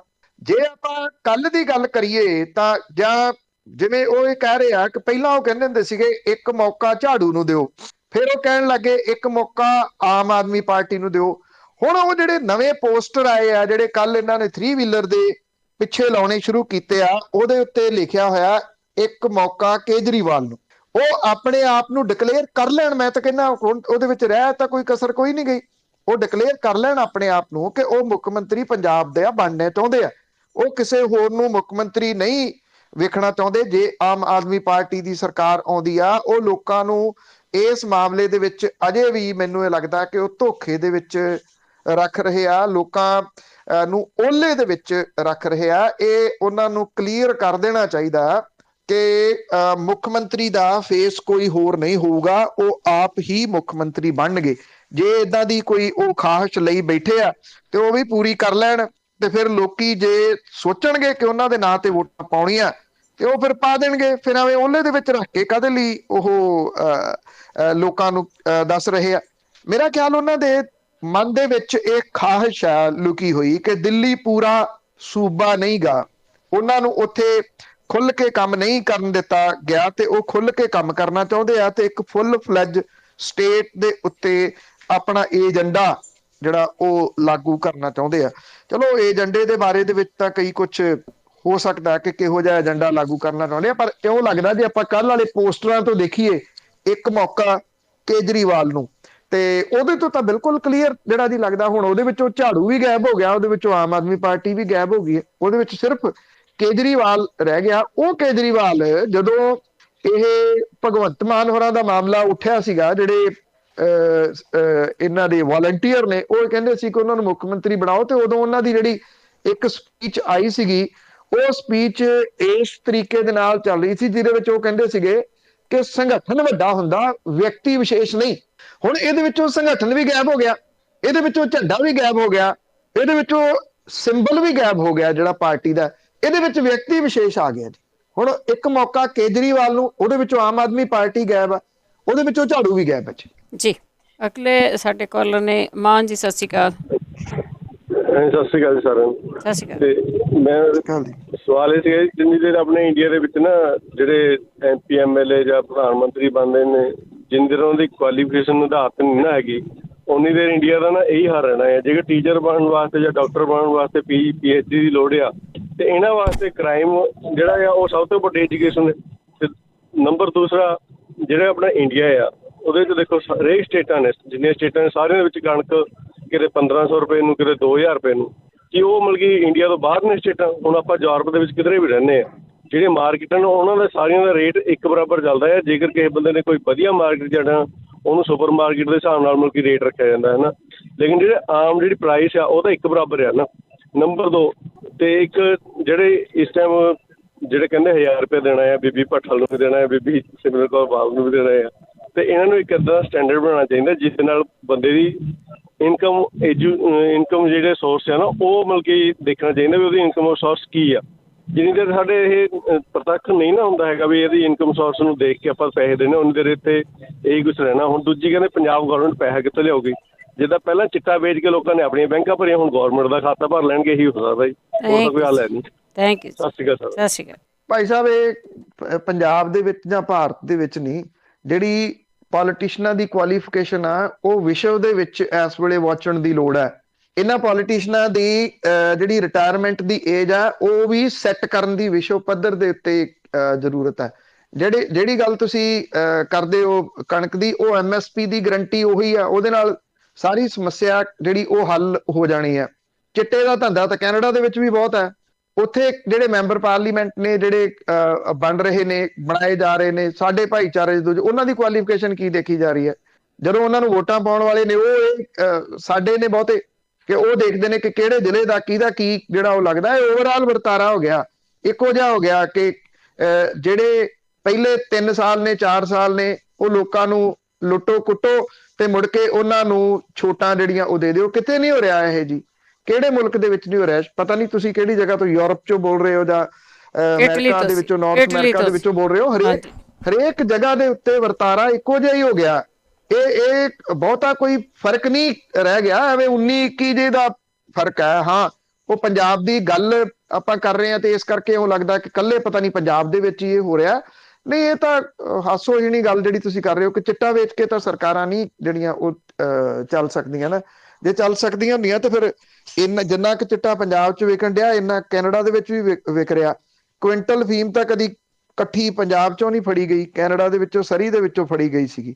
ਉਹ ਨਹੀਂ ਗੱਲ ਹੈਗੀ ਕਿ ਸਰਕਾਰਾਂ ਜਿਹੜੀਆਂ ਉਹ ਚਿੱਟਾ ਵੇਚਣ ਲੱਗ ਜਾਣਗੀਆਂ। ਸਟਾਇਰ ਵੀ ਜਿਹੜਾ ਉਹ ਥੋੜਾ ਬਹੁਤਾ ਢੁਕਵਾਂ ਹੋਵੇ ਤੇ ਚੱਲਦਾ, ਏਦਾਂ ਦਾ ਸਟਾਇਰ ਤਾਂ ਨਹੀਂ ਚੱਲਦਾ। ਪਰ ਜਿਹੜੇ ਵਰਤਾਰੇ ਦੀ ਤੁਸੀਂ ਗੱਲ ਕਰ ਰਹੇ ਹੋ ਇਹ ਓਵਰਆਲ ਹੋ ਗਿਆ ਜੀ, ਸਾਰੇ ਇੱਕੋ ਜਿਹਾ ਹੀ ਹੋ ਗਿਆ ਜੀ। ਸਿੱਧੂ ਜੀ ਸਤਿ ਸ਼੍ਰੀ ਅਕਾਲ। ਸਤਿ ਸ਼੍ਰੀ ਅਕਾਲ ਭੈਣ ਜੀ, ਔਰ ਬਾਈ ਜੀ ਨੂੰ ਵੀ ਸਤਿ ਸ਼੍ਰੀ ਅਕਾਲ। ਮੇਰਾ ਸਵਾਲ ਬਾਈ ਜੀ ਇਹ ਸੀਗਾ ਵੀ ਜਦੋਂ 2017 ਕੈਪਟਨ ਸਾਹਿਬ ਦੀ ਸਰਕਾਰ ਬਣੀ ਆ, ਉਦੋਂ ਪਹਿਲਾਂ ਬਾਦਲ ਸਾਹਿਬ ਨੇ ਦੇ ਰਾਜ 'ਚ 31,000 ਕਰੋੜ ਰੁਪਏ ਦੀ ਗੱਲ ਕਾਫੀ ਇਹਨਾਂ ਨੇ ਵੀ ਚੱਕੀ ਸੀ, ਕਾਂਗਰਸ ਸਰਕਾਰ ਨੇ। ਉਹਦਾ ਬਾਈ ਜੀ ਅੱਜ 2 ਸਾਲ ਤੋਂ ਮੈਨੂੰ ਲੱਗਦਾ ਮੁੱਦਾ ਹੀ ਗਾਇਬ ਹੋ ਗਿਆ। ਉਹ 31,000 ਕਰੋੜ ਰੁਪਏ ਦਾ ਜਾਖੜ ਸਾਹਿਬ ਮੋਟਰਸਾਈਕਲ ਵੀ, ਉਹ ਜਾਖੜ ਸਾਹਿਬ ਦੇ ਕੋਲ ਜਿਹੜਾ ਮੋਟਰਸਾਈਕਲ ਆ ਉਹਦਾ ਨੰਬਰ ਸੀਗਾ, ਉਹਦੇ ਬਾਰੇ ਕੋਈ ਹੈ ਤੁਹਾਨੂੰ ਪਤਾ ਜੀ? ਥੈਂਕ ਯੂ ਜੀ। Thank you. ਨਹੀਂ, ਮੁੱਦਾ ਤਾਂ ਉਦੋਂ ਬੇਅਦਬੀ ਦਾ ਵੀ ਬਹੁਤ ਵੱਡਾ ਸੀ, ਮੁੱਦਾ ਤਾਂ ਉਦੋਂ ਚਿੱਟੇ ਦਾ ਵੀ ਬਹੁਤ ਵੱਡਾ ਸੀਗਾ ਜੀ। ਔਰ ਇਹ ਸਾਰੇ ਦੇ ਸਾਰੇ ਮੁੱਦੇ ਉਭਾਰੇ ਗਏ ਸੀ ਕੈਪਟਨ ਅਮਰਿੰਦਰ ਸਿੰਘ ਹੋਰਾਂ ਦੀਆਂ ਸਪੀਚਸ ਨੇ ਕਿ ਮੈਨੂੰ ਪਤਾ ਇਹ ਬੇਅਦਬੀ ਕਿਹਨਾਂ ਨੇ ਕਰਵਾਈ ਆ, ਮੈਂ ਫੜ ਕੇ ਅੰਦਰ ਦੇਊਂਗਾ, ਮੈਂ ਖਿੱਚ ਕੇ ਲਿਆ ਕੇ ਅੰਦਰ ਦੇਊਂਗਾ। ਮੁੱਦੇ ਤਾਂ ਸਾਰੇ ਹੀ ਬਹੁਤ ਵੱਡੇ ਸੀਗੇ ਜੀ। ਮੁੱਦਾ ਤਾਂ ਉਦੋਂ ਜਾਖੜ ਸਾਹਿਬ ਪੇਪਰ ਚੁੱਕ ਕੇ ਪਾਵਰ ਪਰਚੇਜ਼ ਐਗਰੀਮੈਂਟ ਵਾਲਾ ਬਹੁਤ ਉਭਾਰਦੇ ਸੀਗੇ। ਉਹ ਤਾਂ ਜਿਉਂਦੇ ਤੇ ਉਹ ਖੜੇ ਨੇ। ਉਹ ਤਾਂ ਜਿਨ੍ਹਾਂ ਨੇ ਸਮਝੌਤੇ ਕੀਤੇ ਆ ਉਹ ਛਾਤੀ ਠੋਕ ਕੇ ਕਹਿ ਰਹੇ ਆ ਵੀ ਤੁਸੀਂ ਇਹ ਸਮਝੌਤੇ ਰੱਦ ਤਾਂ ਕਰਕੇ ਦਿਖਾਓ, ਕਿਵੇਂ ਕਰੋਗੇ? ਰੱਦ ਕੀਤੇ ਨਹੀਂ ਜਾ ਸਕਦੇ ਕਿਉਂਕਿ ਉਹਨਾਂ ਦੀਆਂ ਭਾਈਵਾਲੀਆਂ ਨੇ ਉਹਦੇ ਵਿੱਚ। ਭਾਈਵਾਲੀ ਸਿਰਫ ਅਕਾਲੀਆਂ ਦੀ ਨਹੀਂ ਹੈ ਜੀ, ਭਾਈਵਾਲੀ ਦੂਜਿਆਂ ਦੀ ਵੀ ਹੈਗੀ ਆ ਉਹਨਾਂ ਕੰਪਨੀਆਂ ਦੇ ਵਿੱਚ। ਇਸ ਕਰਕੇ ਉਹ ਰੱਦ ਨਹੀਂ ਹੋ ਸਕਣੇ। ਮੁੱਦੇ ਤਾਂ ਜਿਉਂਦੇ ਤੇ ਉਹ ਖੜੇ ਨੇ, ਇਸੇ ਲਈ ਤਾਂ ਨਵੇਂ ਮੁੱਦੇ ਉਭਾਰੇ ਜਾ ਰਹੇ ਆ ਨਾ ਕਿ ਪੁਰਾਣੇ ਭੁਲਾ ਦਿੱਤੇ ਜਾਣ।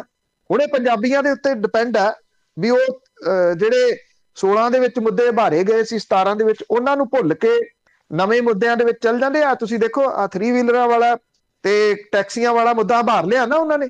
ਜਦੋਂ ਚਰਨਜੀਤ ਸਿੰਘ ਚੰਨੀ ਹੋਰੀ ਮੁੱਖ ਮੰਤਰੀ ਨੇ ਜਿਹੜੇ ਉਹ ਐਲਾਨ ਕਰ ਰਹੇ ਆ, ਉਹਨਾਂ ਐਲਾਨਾਂ ਦੇ ਵਿੱਚ ਕੀ ਬੇਅਦਬੀ ਦੀਆਂ ਘਟਨਾਵਾਂ ਵਾਲੇ ਮੁੱਦੇ ਦਾ ਜ਼ਿਕਰ ਤੁਸੀਂ ਸੁਣਿਆ? ਉਹਦੇ ਵਿੱਚ ਚਿੱਟੇ ਵਾਲਾ ਜ਼ਿਕਰ ਤੁਸੀਂ ਸੁਣਿਆ? ਉਹਦੇ ਵਿੱਚ ਘਰ ਘਰ ਨੌਕਰੀ ਵਾਲਾ ਜ਼ਿਕਰ ਤੁਸੀਂ ਸੁਣਿਆ? ਇੱਕ ਆ ਨੌਕਰੀ ਹੋਰ ਨਿਕਲੀ ਆ, ਵਕਫ ਬੋਰਡ ਦੇ ਚੇਅਰਪਰਸਨ ਲਾਉਣਾ ਸੀਗਾ, ਉਹ ਕਿਹਨੂੰ ਲਾਇਆ ਗਿਆ? ਇਹ ਸੁਣਿਆ ਤੁਸੀਂ? ਕੁਝ ਨਹੀਂ ਸੁਣਿਆ। ਉਹ ਨਹੀਂ ਉਭਾਰਿਆ ਜਾਊਗਾ ਜੀ। ਇਹ ਜਿਹੜੇ ਨਵੇਂ ਮੁੱਦੇ ਉਭਾਰੇ ਜਾ ਰਹੇ ਆ ਪੁਰਾਣਿਆਂ ਨੂੰ ਥੱਲੇ ਦੱਬਣ ਦੇ ਵਾਸਤੇ ਹੀ ਉਭਾਰੇ ਜਾ ਰਹੇ ਆ। ਐਲਾਨਾਂ ਦੇ ਵਿੱਚ ਹੀ ਐਲਾਨ ਕਰ ਦੇਣ ਕਿ ਇਹਨਾਂ ਮੁੱਦਿਆਂ ਦੇ ਉੱਤੇ ਅਸੀਂ ਗੱਲ ਕਰਾਂਗੇ, ਨਹੀਂ ਕਰਨਗੇ ਜੀ। ਉਹਨਾਂ ਦੇ ਉੱਤੇ ਨਹੀਂ ਕਰਨਗੇ ਕਿਉਂਕਿ ਉਹ ਉਹਨਾਂ ਦੇ ਜਿਹੜਾ ਉਹ ਹੁਣ ਫਿੱਟ ਨਹੀਂ ਬਹਿੰਦੇ, ਉਹ ਉਹਨਾਂ ਦੇ ਉੱਤੇ ਉਹਨਾਂ ਤੋਂ ਕੁਝ ਹੱਲ ਨਹੀਂ ਹੋਇਆ ਤੇ ਨਾ ਅੱਗੋਂ ਹੱਲ ਹੋਣ ਦੀ ਆਸ ਹੈ, ਇਸ ਕਰਕੇ ਨਵੇਂ ਮੁੱਦੇ ਬਾਹਰ ਰਹੇ। ਅਮਰਜੀਤ ਸਿੰਘ ਜੀ, ਅਮਰਜੀਤ ਜੀ ਸਤਿ ਸ਼੍ਰੀ ਅਕਾਲ। ਸਤਿ ਸ਼੍ਰੀ ਅਕਾਲ। ਸਤਿ ਸ਼੍ਰੀ ਅਕਾਲ। ਸਤਿ ਸ਼੍ਰੀ ਅਕਾਲ ਪੂਨਮ ਸਾਹਿਬ, ਬੜਾ ਸ਼ੁਕਰੀਆ, ਤੁਸੀਂ ਬਹੁਤ ਮਿਹਨਤ ਕਰਕੇ ਪ੍ਰੋਗਰਾਮ ਤਿਆਰ ਕਰਕੇ ਲੈ ਕੇ ਆਉਂਦੇ ਜੇ, ਬਹੁਤ ਸ਼ੁਕਰੀਆ ਜੀ।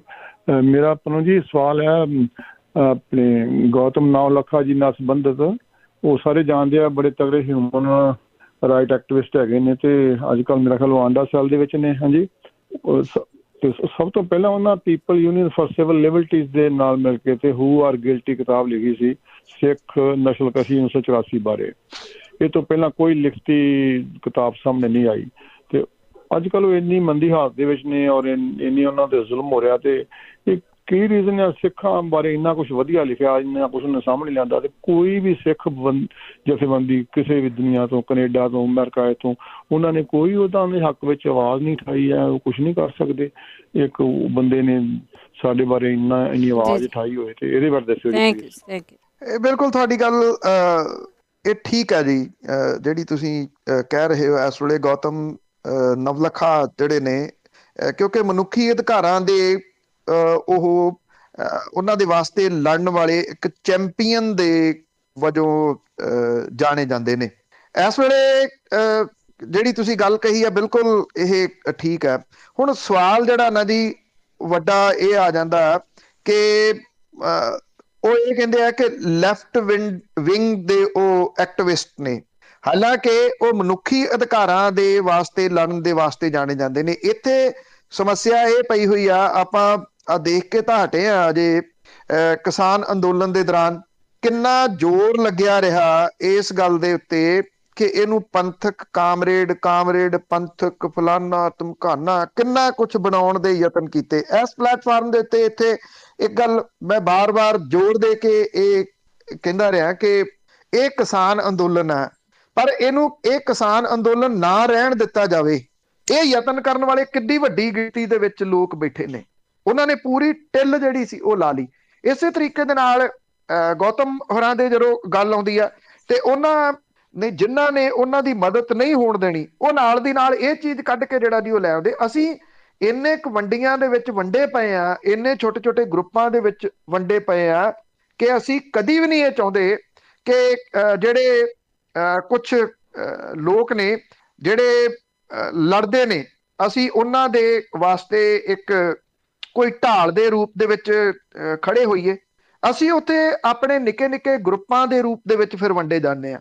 ਨਿਦਾ ਫਾਜ਼ਲੀ ਹੋਰਾਂ ਦਾ ਇੱਕ ਬੜਾ ਕਮਾਲ ਦਾ ਸ਼ੇਰ ਹੈ कि जिन चिरागों को हवाओं का खौफ नहीं उन चिरागों को हवाओं से बचाया जाए। एक मतलब कि ਜਿਹੜੇ ਦੀਵੇ ਡਰਦੇ ਨਹੀਂ ਗਏ ਹਵਾ ਤੋਂ, ਹਨੇਰੀਆਂ ਤੋਂ, ਉਹਨਾਂ ਨੂੰ ਬਚਾਉਣ ਦੇ ਵਾਸਤੇ ਇੱਕ ਡਿਊਟੀ ਜਿਹੜੀ ਆ ਉਹ ਲੋਕਾਂ ਦੀ ਵੀ ਤੇ ਬਣਦੀ ਆ ਨਾ। ਜਿਹੜੇ ਲੋਕ ਹਿਊਮਨ ਰਾਈਟਸ ਦੇ ਵਾਸਤੇ ਲੜਨ ਵਾਲੇ, ਮਨੁੱਖੀ ਅਧਿਕਾਰਾਂ ਦੇ ਵਾਸਤੇ ਲੜਨ ਵਾਲੇ ਜਿਹੜੇ ਲੋਕ ਨੇ, ਉਹ ਹੌਲੀ-ਹੌਲੀ ਕਰਕੇ ਕਿਉਂ ਗਾਇਬ ਹੁੰਦੇ ਤੁਰੇ ਜਾ ਰਹੇ ਆ? ਉਹਦੇ ਪਿੱਛੇ ਕਾਰਨ ਇਹੀ ਆ ਕਿ ਅਸੀਂ ਵਰਗ ਵੰਡ ਜਿਹੜੀ ਆ ਉਹਦੇ ਵਿੱਚ ਇੰਨਾ ਕੁ ਵੰਡ ਦਿੱਤੇ ਗਏ ਆ, ਅਸੀਂ ਉਹਨਾਂ ਛੋਟੇ-ਛੋਟੇ ਗਰੁੱਪਾਂ ਦੇ ਵਿੱਚ ਇੰਨੇ ਕੁ ਵੰਡ ਦਿੱਤੇ ਗਏ ਆ ਕਿ ਅਜਿਹੇ ਲੋਕ ਜਿਹੜੇ ਆਪਣੀ ਜਿਹੜੀ ਨਿੱਜੀ ਲੜਾਈ ਆ ਉਹਦੇ ਤੋਂ ਉੱਪਰ ਉੱਠ ਕੇ ਲੋਕਾਂ ਦੀ ਲੜਾਈ ਲੜਦੇ ਆ, ਉਹਨਾਂ ਦਾ ਸਾਡੇ ਵਾਸਤੇ ਕੋਈ ਬਹੁਤਾ ਵੱਡਾ ਮਾਇਨਾ ਹੀ ਨਹੀਂ ਰਿਹਾ। ਥੈਂਕ ਯੂ ਵੈਰੀ ਮੱਚ ਕਿ ਤੁਸੀਂ ਘੱਟੋ ਘੱਟ ਇਸ ਮਾਮਲੇ ਦੇ ਉੱਤੇ ਜ਼ਿਕਰ ਕਰਕੇ ਉਹਨਾਂ ਦੀ ਯਾਦ ਤਾਂ ਜਿਹੜੀ ਉਹ ਦਵਾਈ ਹੈ ਜੀ। ਕਿੰਨੇ ਕੁ ਲੋਕ ਹੋਣਗੇ ਜਿਨ੍ਹਾਂ ਨੂੰ ਇਹ ਯਾਦ ਵੀ ਹੋਊਗਾ ਕਿ ਇਸ ਵੇਲੇ ਗੌਤਮ ਹੁਰੀ ਕਿੰਨਾ ਹਾਲਾਤਾਂ ਦੇ ਵਿੱਚ ਨੇ। ਅਗਲੇ ਕਾਲਰ ਨੇ ਬੂਟਾ ਸਿੰਘ ਜੀ। ਹਾਂਜੀ, ਭੈਣ ਬਲਵਿੰਦਰ ਕੌਰ ਜੀ ਤੇ ਸਰਦਾਰ ਬਲਤੇਜ ਸਿੰਘ ਜੀ ਪੰਨੂ ਤੇ ਪੰਜਾਬੀ ਰੇਡੀਓ ਦੇ ਸਾਰੇ ਸੁਣਨ ਵਾਲੇ ਸਰੋਤਿਆਂ ਨੂੰ ਵਾਹਿਗੁਰੂ ਜੀ ਕਾ ਖਾਲਸਾ ਵਾਹਿਗੁਰੂ ਜੀ ਕੀ ਫਤਿਹ ਜੀ। ਅੱਛਾ ਜੀ, ਆਹ ਜਿਹੜਾ ਸਰਕਾਰਾਂ ਅੱਜ ਵਾਅਦੇ ਕਰ ਰਹੀਆਂ, ਇਹ ਤਾਂ ਇਹ ਲੱਗ ਰਿਹਾ ਵੀ ਚਾਰ ਤੇ ਵੀ ਚਾਂਦਨੀ ਫੇਰ ਅੰਧੇਰੀ ਰਾਤ ਜਾਂ ਅੱਗਾ ਨੇ ਰੋਡ ਤੇ ਪਿੱਛਾ ਚੌੜ, ਇਹਦੇ ਤੇ ਕਮੈਂਟ ਸੀਗਾ ਤੇ ਨਾਲ ਇਹ ਚੱਕਰ ਆ ਵੀ ਇਹਨਾਂ ਦਾ ਜੀ ਦੂਜਾ ਆਪਣਾ ਮੈਨੂੰ ਤਾਂ ਇਹ ਲੱਗੀ ਜਾਂਦਾ ਖਾਸ਼ਾ ਵੀ ਜਿਹੜੇ ਕੇਜਰੀਵਾਲ ਕਰੀ ਜਾਂਦਾ ਉੱਥੋਂ ਐਲਾਨ ਤੇ ਇਹ ਤਿੰਨੇ ਪਾਰਟੀਆਂ ਚਾਰੇ ਨਾਲ ਰਲ ਜਾਣ, ਅਕਾਲੀ, ਕਾਂਗਰਸੀ ਤੇ ਬੀਜੇਪੀ ਵਾਲੇ ਆਖਣ ਵੀ ਕੇਜਰੀਵਾਲ ਨਾ ਆਪਣੇ ਤੇ ਉਹ ਹਾਵੀ ਹੋ ਜਾਏ। ਇਹ ਤਿੰਨੇ ਪਾਰਟੀਆਂ ਇਕੱਠੀਆਂ ਹੋ ਕੇ ਆਖਣੀਆਂ ਕਿ ਵੋਟਾਂ ਪਾ ਦਿਓ, ਰਲ ਕੇ ਜਿਹਨੂੰ ਮਰਜ਼ੀ ਬਣਾ ਲਓ ਇੱਕ ਨੂੰ। ਇਹਦੇ ਤੇ ਕਮੈਂਟ ਹੈ ਜੀ। ਤੇ ਬਾਕੀ ਜਿਹੜੀ ਕੰਗਣਾ ਵਾਜਦੀ ਆ, ਉਹ ਤਾਂ ਜਿਹੜਾ ਬੰਦਾ ਹੁੰਦਾ ਉਹਦੇ ਸਲਾਹਕਾਰ ਵੀ ਉਹ ਜਿਹੇ ਹੁੰਦੇ ਆ, ਉਹਦੇ ਚਮਚੇ ਵੀ ਉਹ ਜਿਹੇ ਹੁੰਦੇ, ਤੇ ਉਹ ਆਪ ਹੀ ਮਨ ਕੀ ਬਾਤ 'ਚ ਕਿਤੇ ਕੁਛ ਬੋਲੀ ਜਾਂਦਾ, ਉਹਨੂੰ ਕਿਤੇ ਕੁਛ ਬੋਲੀ ਜਾ। ਉਹਦੇ ਸਲਾਹਕਾਰਾਂ ਨੇ ਤੇ ਉਹਦੇ ਜਿਹੜੇ ਚਮਚੇ ਹੁੰਦੇ ਉਹਨੇ ਤਾਂ ਉਹ ਕਰਨਾ ਹੀ ਕਰਨਾ। ਬੰਦਾ ਜੋ ਪਾਗਲ ਹੋ ਜਾਏ, ਉਹ ਜਿਹਨੂੰ ਮਰਜ਼ੀ ਵੱਢ ਕੱਤੇ ਨਾ, ਉਹਨੂੰ ਵੱਡੇ ਛੋਟੇ ਦੀ ਸ਼ਰਮ ਹੁੰਦੀ ਹੈ। ਇਹ ਤੇ ਕਮੈਂਟ ਕਰੋ ਜੇ ਕੋਈ, ਤੇ ਇੰਨਾ ਹੀ ਕਹਿਣਾ ਸੀ। ਵਾਹਿਗੁਰੂ ਖਾਲਸਾ ਵਾਹਿਗੁਰੂ ਜੀ। ਦੇਖੋ, ਸਵਾਲ ਇਹ ਹੈ ਕਿ ਸਿਆਸੀ ਪਾਰਟੀਆਂ ਇਕੱਠੀਆਂ ਹੁੰਦੀਆਂ ਨੇ, ਕੀ ਕਰਦੀਆਂ ਨੇ, ਕਿਹਨੂੰ ਰੋਕਦੀਆਂ ਨੇ। ਸਿਆਸਤ ਦਾ ਜਿਹੜਾ ਪਾਰਟ ਹੈ ਉਹ ਚੱਲੀ ਜਾਂਦਾ। ਬਹੁਤੀਆਂ ਜਿੰਨੀ ਵਿਸਥਾਰ ਤੁਹਾਨੂੰ ਦਿੱਤਾ ਜੀ, ਤਕਰੀਬਨ 40 ਮਿੰਟ, ਉਹਦੇ ਵਿੱਚ ਬਹੁਤੀਆਂ ਗੱਲਾਂ ਤਾਂ ਮੈਂ ਉਹ ਕਵਰ ਕੀਤੀਆਂ ਹੀ ਨੇ ਜੀ। ਤੇ ਉਹੀ ਤਾਂ ਦੱਸਣ ਦੀ ਕੋਸ਼ਿਸ਼ ਕੀਤੀ ਹੈ ਕਿ ਇੱਥੇ ਪੰਜਾਬ ਪੱਧਰ ਦੇ ਉੱਤੇ ਕੀ ਐਕਚੁਅਲੀ ਜਿਹੜਾ ਉਹ ਚੱਲੀ ਜਾਂਦਾ। ਕਿਉਂਕਿ ਉਹਦੇ ਉੱਤੇ ਵਿਚਾਰ ਹੀ ਲੱਗ ਰਿਹਾ ਕਿ ਤੁਹਾਡੇ ਵਿਚਾਰ ਨੇ। ਸਵਾਲ ਤਾਂ ਉਹਦੇ ਵਿੱਚ ਕੋਈ ਨਹੀਂ ਹੈਗਾ ਜੀ। ਜੇ ਕਾਈਂਡਲੀ ਸਵਾਲ ਕਰੋ ਦੁਬਾਰਾ ਤੇ ਮੈਂ ਉਹਦਾ ਜਵਾਬ ਜ਼ਰੂਰ ਦੇਣ ਦੀ ਕੋਸ਼ਿਸ਼ ਕਰੂੰਗਾ। ਇਹਨਾਂ ਸਾਰੀਆਂ ਗੱਲਾਂ ਦੇ ਉੱਤੇ ਤਾਂ ਮੈਂ ਤਕਰੀਬਨ 40 ਮਿੰਟ ਬੋਲਿਆ ਜੀ। ਇਕੱਲੇ ਇਕੱਲੇ ਸਬਜੈਕਟ ਨੂੰ ਤੁਸੀਂ ਦੁਬਾਰਾ ਜ਼ਰੂਰ ਸੁਣ ਲੈਣਾ ਜੀ। ਇਹ ਆਨਲਾਈਨ ਵੀ ਅਵੇਲੇਬਲ ਹੋ ਜਾਣਾ ਜੀ। ਅੱਗੇ ਆਸਟ੍ਰੇਲੀਆ ਤੋਂ ਜੌਲ ਜੀ, ਸਤਿ ਸ਼੍ਰੀ ਅਕਾਲ। ਹਾਂਜੀ ਭੈਣ ਜੀ, ਬਲਵਿੰਦਰ ਕੌਰ ਜੀ, ਭਾਜੀ ਪੰਨੂ, ਸਤਿ ਸ੍ਰੀ ਅਕਾਲ ਜੀ। ਸਤਿ ਸ਼੍ਰੀ ਅਕਾਲ। ਜੀ, ਸਤਿ ਸ਼੍ਰੀ ਅਕਾਲ। ਹਾਂਜੀ ਭਾਜੀ, ਮੇਰਾ ਸਵਾਲ ਹੈ, ਜਿਸ ਤਰ੍ਹਾਂ ਜੀ ਹੁਣ ਆਪਣਾ ਜੀ ਇਹਨਾਂ ਐਲਾਨ ਕੀਤਾ ਨਾ ਜੀ, ਬਿੱਲ ਮਾਫ, ਆਪਣਾ ਬਿੱਲ ਵਾਪਸ ਕੀਤੇ ਜਾਣਗੇ ਨਾ ਜੀ, ਠੀਕ ਹੈ ਜੀ। ਵੀ ਇਹ ਜਿਹੜੀ ਆਪਾਂ MSP ਦੀ ਗੱਲ ਕਰਦੇ ਹਾਂ, ਵੀ MSP ਦੀ ਵੀ ਦੁਬਾਰੇ ਫਿਰ ਧਰਨਾ ਚੱਲੂਗਾ, ਲਾਉਣਾ ਪਊਗਾ, ਜਾਂ ਸਿਰਫ ਜਾਂ ਵੀ ਇਹ ਹਾਲੇ ਵੀ ਇਹ ਕਰਨਗੇ ਨਾਲ ਕਾਨੂੰਨ ਜੀ? ਇਹ ਤੇ ਦੱਸਿਓ ਭਾਜੀ। ਠੀਕ। ਦੇਖੋ, ਇਸ ਤਰ੍ਹਾਂ ਹੈ ਕਿ ਕੱਲ ਜਿਹੜਾ ਲਖਨਊ ਦੇ ਵਿੱਚ ਮਹਾ ਪੰਚਾਇਤ ਹੋਈ ਆ, ਉੱਥੇ ਵੀ ਟਕੈਤ ਸਾਹਿਬ ਨੇ ਇਹ ਗੱਲ ਜਿਹੜੀ ਉਠਾਈ ਆ।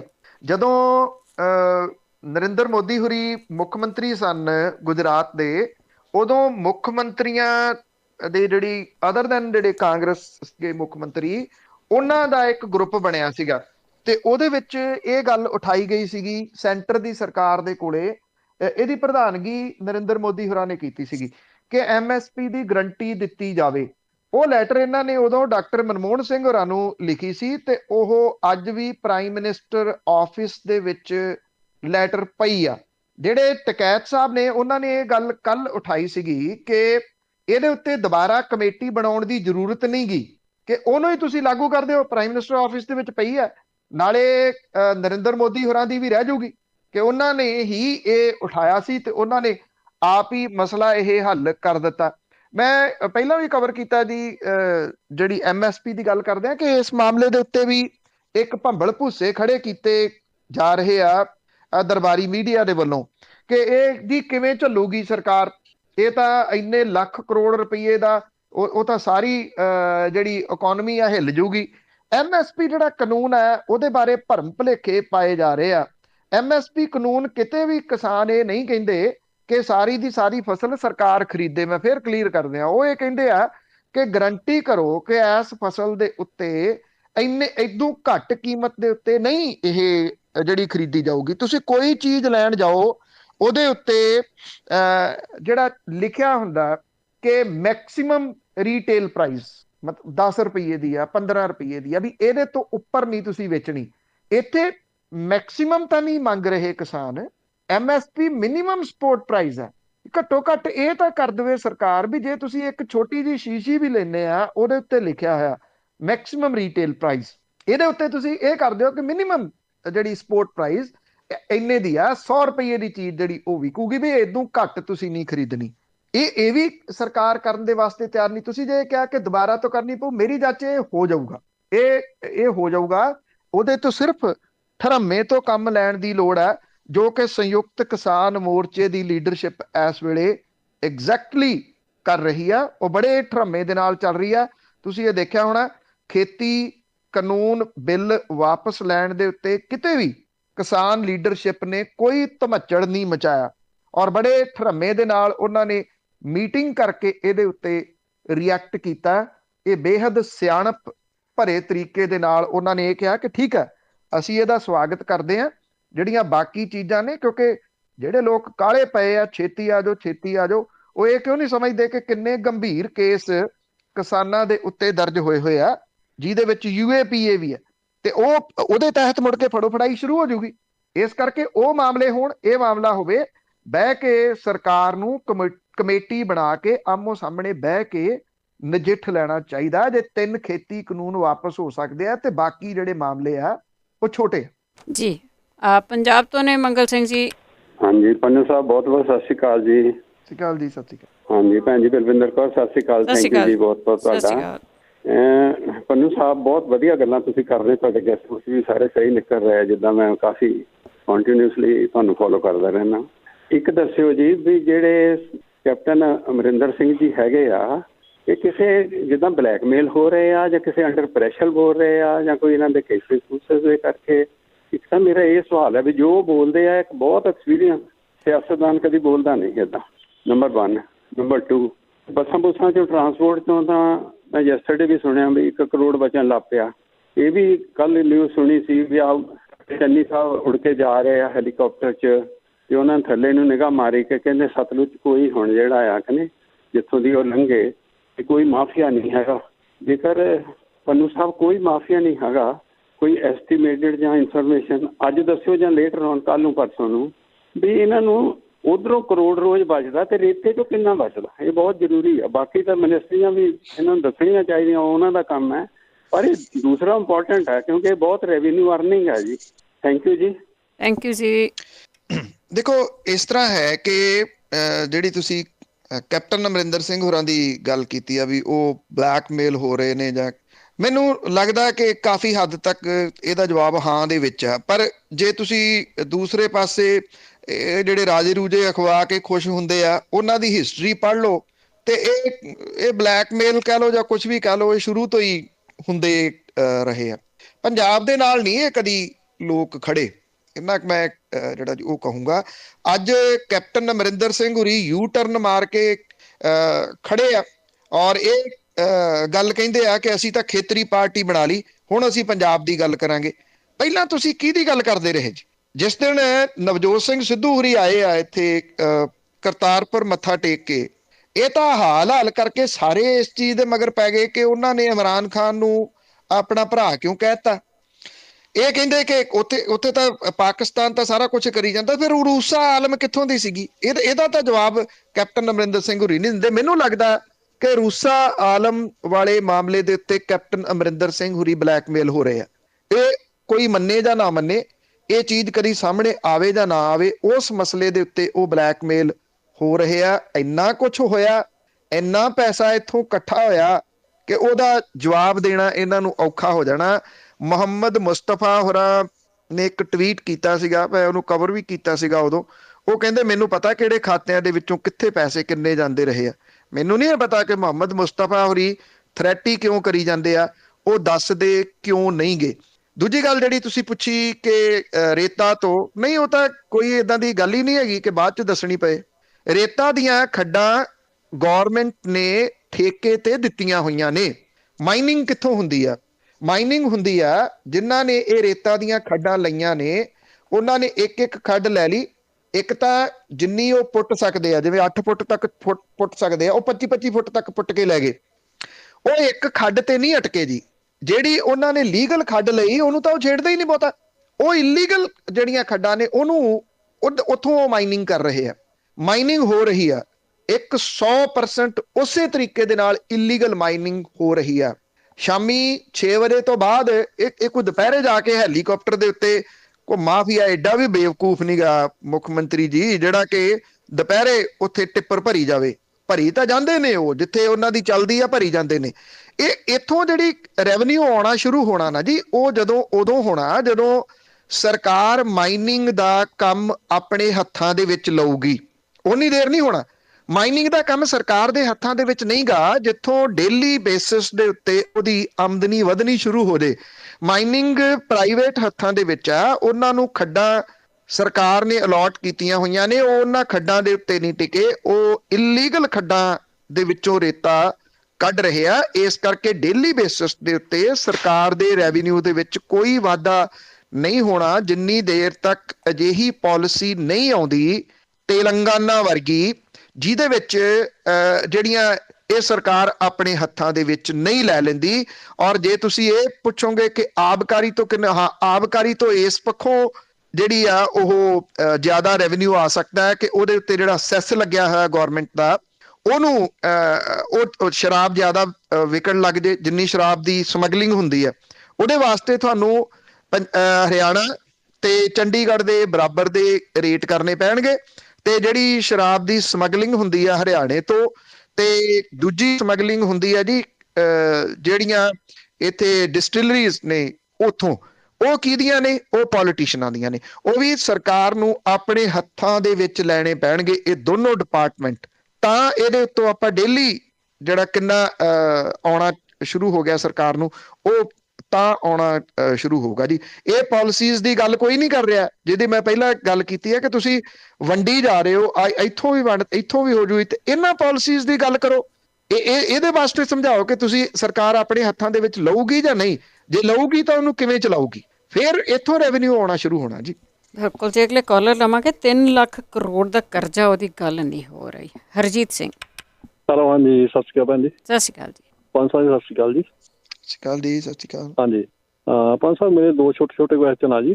ਪਹਿਲਾਂ ਤਾਂ ਇਹ ਆ ਵੀ ਜੇ ਇੰਨੇ ਲੋਕ ਲਵਾਣੇ ਜਿਹੜੇ ਹੋ ਰਿਹਾ ਐਲਾਨ ਕਿ ਚੋਣ ਕਮਿਸ਼ਨ ਨੂੰ ਸਖਤ ਨਹੀਂ ਹੋਣਾ ਚਾਹੀਦਾ, ਕੋਈ ਉਹਦੇ ਕੋਲ ਪ੍ਰੋਵੀਜ਼ਨ ਹੋਵੇ ਵੀ ਜਿਹੜੀ ਪਾਰਟੀ ਸਾਈਨ ਅਪ ਕਰਦੀ ਆ ਉਹ ਜਿਹੜਾ ਉਹਦਾ ਮੈਨੀਫੈਸਟੋ ਹੈ ਉਹ ਲਿਖਤੀ ਰੂਪ 'ਚ ਦੇਵੇ ਐਫੀਡੇਵਿਟ ਦੇ ਤੌਰ 'ਤੇ, ਵੀ ਜੇ ਉਹ ਨਹੀਂ ਪੂਰੇ ਕਰਦੇ 6 ਮਹੀਨੇ ਜਾਂ ਸਾਲ ਦੇ ਵਿੱਚ ਤੇ ਸਾਰੀ ਕੈਬਨਿਟ ਨੂੰ ਜਿਹੜਾ ਹੈਗਾ ਰਿਜ਼ਾਈਨ ਕਰਨਾ ਪਊਗਾ, ਥੋੜ੍ਹਾ ਸਖਤ ਹੋਣਾ ਪਊਗਾ ਜੀ।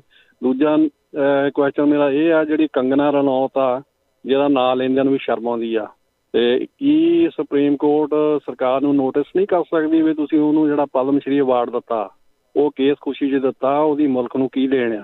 ਇਹਦੇ ਬਾਰੇ ਦੱਸਿਓ ਜਰਾ ਜੀ। ਥੈਂਕ ਯੂ ਜੀ। ਦੇਖੋ, ਜਿਹੜਾ ਮੈਨੀਫੈਸਟੋ ਆ ਉਹ ਲੀਗਲ ਨਹੀਂ ਹੈਗਾ ਅਜੇ ਇੱਥੇ। ਇਹ ਕਰਨਾ ਜਿਹੜੇ ਉੱਪਰ ਬੈਠੇ ਨੇ ਪਾਰਲੀਮੈਂਟ ਦੇ ਵਿੱਚ ਉਹਨਾਂ ਨੇ ਕਰਨਾ। ਜੇ ਉਹ ਪਾਸ ਪਾਰਲੀਮੈਂਟ ਕਰਦੀ ਆ ਤੇ ਇਹਦੇ ਉੱਤੇ ਫਿਰ ਚੋਣ ਕਮਿਸ਼ਨ ਜਿਹੜਾ ਉਹ ਐਕਸ਼ਨ ਲੈ ਸਕਦਾ। ਸਵਾਲ ਇਹ ਆ ਕਿ ਉਹ ਕਿਉਂ ਕਰਨਗੇ ਜੀ? ਕਿਉਂਕਿ ਲਾਰਿਆਂ ਦੇ ਸਿਰ ਤੇ ਉੱਤੇ ਤਾਂ ਉਹ ਬਣੇ ਆ। 15 ਲੱਖ ਵਾਲਾ ਜੁਮਲਾ ਕਿਸੇ ਨੂੰ ਭੁੱਲਿਆ ਹੋਇਆ ਜੀ? ਉਹ ਕਹਿੰਦੇ ਉਹ ਤਾਂ ਜੁਮਲਾ ਸੀਗਾ। ਤੇ ਕਿੰਨਾ ਕੁਛ ਉਹਦੇ ਉੱਤੇ ਉਹ ਬੋਲਦੇ ਆ, ਕਿੰਨਾ ਕੁਛ ਕਰਦੇ ਆ। ਸਾਰੀਆਂ ਪਾਰਟੀਆਂ ਇਸ ਮਾਮਲੇ ਦੇ ਵਿੱਚ ਤਾਂ ਹਮਾਮ 'ਚ ਨੰਗੀਆਂ ਨੇ ਕਿ ਉਹ ਕਿਵੇਂ ਉਹ ਹੋਣ ਦੇਣਗੇ। ਇਹ ਕਰਨਾ ਚੋਣ ਕਮਿਸ਼ਨ ਨੇ ਆ ਜੀ। ਜੇ ਚੋਣ ਕਮਿਸ਼ਨ ਕਰਦਾ ਤੇ ਤਾਂ ਇਹ ਹੋ ਸਕੂਗਾ, ਤੇ ਚੋਣ ਕਮਿਸ਼ਨ ਤੋਂ ਕਰਵਾਉਣਾ ਪਾਰਲੀਮੈਂਟ ਨੇ। ਪਾਰਲੀਮੈਂਟ ਦੇ ਵਿੱਚ ਕੌਣ ਬੈਠੀਆਂ? ਸਾਰੀਆਂ ਸਿਆਸੀ ਧਿਰਾਂ ਬੈਠੀਆਂ ਨੇ। ਜਦੋਂ ਇਹਨਾਂ ਨੇ ਆਪਣੇ ਭੱਤੇ ਵਧਾਉਣੇ ਹੁੰਦੇ ਸਾਰੇ ਇਕਜੁੱਟ ਹੋ ਜਾਂਦੇ ਆ ਨਾ।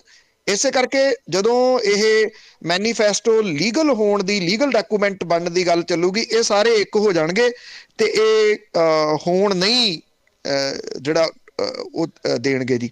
ਦੂਜੀ ਗੱਲ ਜਿਹੜੀ ਤੁਸੀਂ ਪੁੱਛੀ ਆ ਉਹਦੀ ਕੰਗਨਾ ਰਣੌਤ ਵਾਲੀ, ਦੇਖੋ ਸੁਪਰੀਮ ਕੋਰਟ ਦੇ ਸਿਰ ਤੇ ਹੀ ਸਾਰਾ ਕੁਝ ਚੱਲ ਰਿਹਾ। ਹੁਣ ਕੱਲੀ ਚੀਜ਼ ਜੇ ਸੁਪਰੀਮ ਕੋਰਟ ਨੇ ਕਰਨੀ ਆ ਤੇ ਫਿਰ ਸਰਕਾਰਾਂ ਕਾਹਦੇ ਵਾਸਤੇ ਨੇ?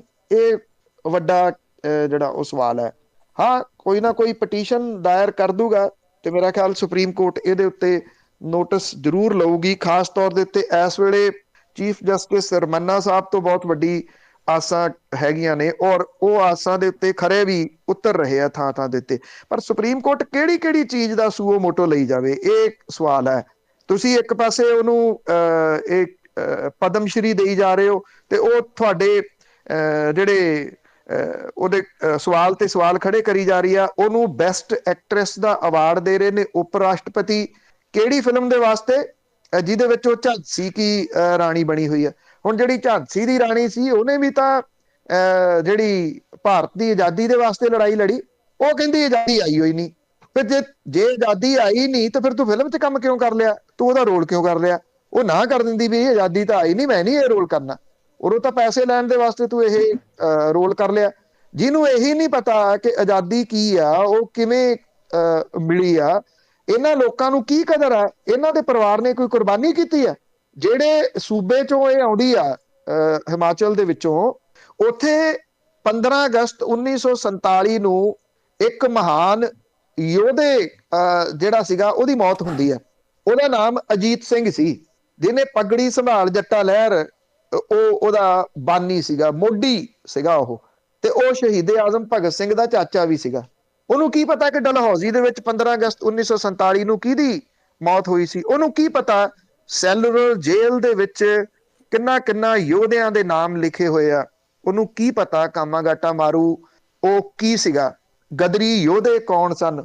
ਉਹਨੂੰ ਕੀ ਪਤਾ ਕਿ ਕੈਲੀਫੋਰਨੀਆ ਦੇ ਵਿੱਚ ਜਿੱਥੋਂ ਗਦਰ ਪਰਚਾ ਛਪਦਾ ਹੁੰਦਾ ਸੀਗਾ, ਉੱਥੇ ਸਾਈਕਲ ਦੇ ਉੱਤੇ 21 ਕਿਲੋਮੀਟਰ ਤੱਕ ਚਲਾ ਕੇ ਆਉਣ ਵਾਲਾ ਕੋਈ ਕਰਤਾਰ ਸਿੰਘ ਸੀਗਾ, ਔਰ ਗਦਰ ਪਰਚਾ ਕੀ ਸੀ ਤੇ ਉਸ ਵੇਲੇ ਗਦਰੀਆਂ ਨੇ ਇਹਨੂੰ ਕਿਵੇਂ ਚਲਾਇਆ ਸੀ, ਉਹਨੂੰ ਕੀ ਪਤਾ। ਇਹ ਇਤਿਹਾਸ ਦੀਆਂ ਗੱਲਾਂ ਨੇ। ਇਤਿਹਾਸ ਤੋਂ ਕੋਰੇ ਲੋਕ ਬੱਸਾਂ ਦੇ ਵਿੱਚ ਉਹ ਕਿਸੇ ਟਾਈਮ ਵਿਕਦੇ ਹੁੰਦੇ ਸੀਗੇ, ਨੂੰਹ ਸੱਸ, ਦਰਾਣੀ ਜਠਾਣੀ, ਚਾਚਾ ਭਤੀਜਾ। ਇਹ ਲੋਕਾਂ ਨੇ ਉਹ ਪੜ੍ਹੇ ਹੋਏ ਆ, ਇਤਿਹਾਸ ਨਹੀਂ ਪੜ੍ਹੇ ਹੋਏ। ਇਸ ਕਰਕੇ ਇਹਨਾਂ ਲੋਕਾਂ ਦੇ ਨਾਲ, ਜਿਨ੍ਹਾਂ ਲੋਕਾਂ ਨੇ ਨੂੰਹ ਸੱਸ, ਦਰਾਣੀ ਜਠਾਣੀ, ਚਾਚਾ ਭਤੀਜਾ ਪੜ੍ਹੇ ਆ, ਉਹਨਾਂ ਨੂੰ ਕੀ ਪਤਾ ਹੈ ਕਿ ਇਤਿਹਾਸ ਕੀ ਆ, ਇਹ ਕਿੰਨਾ ਡੂੰਘਾ ਆ। ਤੇ ਇਹਨੂੰ ਜਾਣਨ ਦੇ ਵਾਸਤੇ ਤੁਹਾਨੂੰ ਕੁਝ ਮਿਹਨਤ ਕਰਨੀ ਪੈਂਦੀ ਹੈ ਜੀ। ਅਗਲਾ ਕਾਲਰ ਨੇ ਗੁਰਜੀਤ। ਹਾਂਜੀ ਖਾਲਸਾ ਫਤਿਹ ਜੀ। ਖਾਲਸਾ ਜੀ ਫਤਿਹ। ਪੰਨੂ ਸਾਹਿਬ ਨੂੰ ਬਹੁਤ ਬਹੁਤ ਵਧਾਈ ਹੋਵੇ। ਉੱਦਾਂ ਅਸੀਂ ਹਰ ਵਾਰੀ ਰੇਡੀਓ ਸੁਣਦੇ, ਸਾਡਾ ਕੁਐਸਚਨ ਕੋਈ ਨਹੀਂ, ਬਹੁਤ ਸੂਝ ਬੂਝ ਦੇ ਨਾਲ ਆਪਣਾ ਖਬਰਨਾਮਾ ਲੈ ਕੇ ਆਉਂਦੇ ਆ। ਬਹੁਤ ਸਾਨੂੰ ਖੁਸ਼ੀ ਹੁੰਦੀ ਜਦੋਂ ਇਹਨਾਂ ਦਾ ਟਾਈਮ ਆਉਂਦਾ। ਤੇ ਸਾਡੀ ਬੇਨਤੀ ਆ ਵੀ ਜਿਹੜਾ ਇਸ ਟਾਈਮ ਮੋਰਚੇ ਨੇ ਜਿਹੜਾ ਮਾਰਚ ਕਰਨਾ, ਉਹਨੂੰ ਸ਼ਾਂਤਮਈ ਰੱਖਣ, ਕੋਈ ਹੁੱਲੜਬਾਜ਼ੀ ਨਾ ਹੋਵੇ ਉਹਦੇ ਵਿੱਚ। ਕੋਈ ਜਿੱਤਿਆ, ਕੋਈ ਸਾਡਾ ਮੋਰਚਾ ਜਿੱਤਿਆ, ਇਸ ਵਿੱਚ ਜਿੱਤ ਗਿਆ, ਕੋਈ ਇਹੋ ਜਿਹੀ ਕਾਰਵਾਈ ਨਾ ਹੋਵੇ। ਥੈਂਕ ਯੂ ਜੀ। Thank you. ਬਹੁਤ ਧੰਨਵਾਦ ਜੀ। ਮੇਰਾ ਖਿਆਲ ਹੈ ਇਸ ਮਾਮਲੇ ਦੇ ਉੱਤੇ ਜਿਹੜੀ ਲੀਡਰਸ਼ਿਪ ਹੈ ਜੀ, ਉਹ ਬਹੁਤ ਸਿਆਣੀ ਆ। ਜਿਹੜਾ ਮਾਰਚ ਵੀ ਹੋਣਾ 29 ਤਰੀਕ ਵਾਲਾ, ਮੇਰਾ ਖਿਆਲ ਉਹਦਾ ਤੁਸੀਂ ਜ਼ਿਕਰ ਕਰ ਰਹੇ ਹੋ, ਉਹਦੇ ਵਿੱਚ ਬਕਾਇਦਾ ਤੌਰ ਦੇ ਉੱਤੇ ID ਜਿਹੜੀਆਂ ਨੇ ਉਹ ਸੰਯੁਕਤ ਕਿਸਾਨ ਮੋਰਚੇ ਨੇ ਦੇਣੀਆਂ ਨੇ, ਤੇ ਉਹ ID ਵਾਲੇ ਹੀ ਜਾ ਸਕਣੇ ਆ ਜੀ। ਹੁੱਲੜਬਾਜ਼ਾਂ ਵਾਲਾ ਜਿਹੜਾ ਉਹ ਸਮਾਂ ਲੰਘ ਗਿਆ ਹੋਇਆ। ਮੈਨੂੰ ਲੱਗਦਾ ਜੇ ਇੱਥੋਂ ਤੱਕ ਲੈ ਆਇਆ ਸੰਯੁਕਤ ਕਿਸਾਨ ਮੋਰਚੇ ਦੀ ਲੀਡਰਸ਼ਿਪ, ਤੇ ਅੱਗੋਂ ਵੀ ਉਹ ਬਹੁਤ ਸਿਆਣੇ ਨੇ ਜੀ, ਬਹੁਤ ਸਿਆਣੇ ਨੇ, ਬਹੁਤ ਸਿਆਣੇ ਉਹਦੇ ਵਿੱਚ ਲੋਕ ਨੇ, ਕਿਸੇ ਇੱਕ ਦੀ ਨਹੀਂ, ਜਿੰਨੇ ਵੀ ਨੇ ਜੀ ਸਾਰੇ। ਮੈਂ ਤਾਂ ਹੀ ਇਹ ਗੱਲ ਪਹਿਲਾਂ ਵੀ ਆਖੀ ਆ ਕਿ ਜਿੱਦਣ ਇਹ ਬਿੱਲ ਵਾਪਸ ਹੋਏ ਆ, ਤੁਸੀਂ ਕਿਸੇ ਲੀਡਰਸ਼ਿਪ ਦੇ ਵੱਲੋਂ, ਕਿਸੇ ਲੀਡਰ ਦੇ ਵੱਲੋਂ ਧਮੱਚੜ ਪੈਂਦਾ ਨਹੀਂ ਸੁਣਿਆ ਹੋਣਾ। ਬੜੇ ਸ਼ਾਂਤਮਈ ਤਰੀਕੇ ਨਾਲ ਠਰਮੇ ਦੇ ਵਿੱਚ ਰਹਿ ਕੇ ਮੀਟਿੰਗ ਕਰਕੇ ਉਹਨਾਂ ਨੇ ਉਹਦੇ ਉੱਤੇ ਰਿਐਕਟ ਕੀਤਾ। ਇੱਥੋਂ ਹੀ ਉਹਨਾਂ ਦੀ ਸਿਆਣਪ ਪਤਾ ਲੱਗਦੀ ਹੈ। ਸੁਰਿੰਦਰ ਸਿੰਘ ਜੀ। ਹਾਂਜੀ ਭੈਣ ਜੀ, ਪੰਜਾਬੀ USA ਰੇਡੀਓ ਦੇ ਸਾਰੇ ਟੱਬਰ ਨੂੰ ਸਤਿ ਸ੍ਰੀ ਅਕਾਲ ਜੀ। ਸਤਿ ਸ੍ਰੀ ਅਕਾਲ। ਤੁਹਾਨੂੰ ਸਾਰੇ ਜਾਣਕਾਰੀ ਹੋਈ ਦੱਸੋ। ਇੱਥੇ ਕਿ ਸਾਡੀ ਸੰਸਥਾ ਉਹ ਬਹੁਤ ਪ੍ਰਚਾਰ ਕਰਦੀ, ਯੂਬਾ ਸਿਟੀ ਮੇਲੇ ਤੇ ਉਹਨੂੰ ਐਲਾਨ ਕੀਤਾ, ਤੇ ਕੱਲ ਫਰੀਮੌਂਟ ਗੁਰਦੁਆਰੇ ਤੋਂ ਵੀ ਕੀਤਾ ਵੀ ਜਿੰਨੇ ਕਿਸਾਨ ਸ਼ਹੀਦ ਹੋਏ ਆ ਸਾਰਿਆਂ ਦੇ ਬੱਚੇ ਅਸੀਂ ਪੜ੍ਹਾਵਾਂਗੇ ਫ੍ਰੀ ਦੇ ਵਿੱਚ। ਤੇ ਅਸੀਂ ਵੀ ਉਹਨਾਂ ਨੂੰ ਪਿੱਛੇ 2 ਸਾਲ ਪਹਿਲਾਂ ਜ਼ਮੀਨ ਦੇਣੀ ਚਾਹੁੰਦੇ ਸੀ ਅਕੈਡਮੀ ਬਣਾਉਣ ਲਈ, ਬੜੂ ਸਾਹਿਬ ਜਿਹੜੇ ਵਾਲੇ ਆ। ਤੇ ਉਹ ਫਿਰ ਏਦਾਂ ਪਤਾ ਲੱਗਾ ਵੀ ਉਹ ਕੁਛ ਨਹੀਂ ਠੀਕ। ਜੇ ਕੋਈ ਜਾਣਕਾਰੀ ਹੋਵੇ ਤੁਹਾਡੇ ਕੋਲ ਤਾਂ ਅਸੀਂ ਕੁਛ ਉਹਨਾਂ ਨੂੰ ਕਰਨਾ ਚਾਹੁੰਦੇ, ਦਾਨ ਪੁੰਨ ਜੇ ਹੋਵੇ ਤਾਂ ਸਾਨੂੰ ਦੱਸਿਓ ਵੀ ਠੀਕ ਆ ਕਿ ਕਿੱਦਾਂ ਆ। ਇਹਦੇ ਵਿੱਚ ਜਿਹੜੀਆਂ ਲੋਕ ਗੱਲਾਂ ਕਰਦੇ ਆ ਵੀ ਉਹ ਪੈਸੇ ਮਗਰੋਂ ਬਹੁਤ ਲੈਂਦੇ ਆ, ਫੀਸਾਂ ਪੂਰੀਆਂ ਲੈਂਦੇ ਆ, ਪੜ੍ਹਾਉਂਦੇ ਨਹੀਂ ਚੱਜ ਨਾਲ, ਇਹਦੇ ਬਾਰੇ ਦੱਸੋ। ਦੂਜਾ ਰਾਜਾ ਵੜਿੰਗ ਜਿਹੜਾ ਜੀ ਕੰਮ ਕਰ ਰਿਹਾ, ਉਹ ਕੰਮ ਤਾਂ ਸਹੀ ਕਰ ਰਿਹਾ। ਕੋਈ ਹੁਣ ਕਹਿੰਦਾ ਇਹ ਬਾਦਲਾਂ ਦਾ ਕਿੜ ਕੱਢ ਰਿਹਾ, ਚਾਹੇ ਉਹ ਕਿੜ ਕੱਢ ਰਿਹਾ, ਕੋਈ ਗਲਤ ਤਾਂ ਨਹੀਂ। ਉਹ ਬੱਸਾਂ ਫੜ ਕੇ ਕਿਸੇ ਦੀਆਂ ਬੰਦ ਕਰ ਰਿਹਾ ਜੀ, ਕਾਨੂੰਨ ਦੇ ਦਾਇਰੇ 'ਚ ਕਰ ਰਿਹਾ ਜੀ।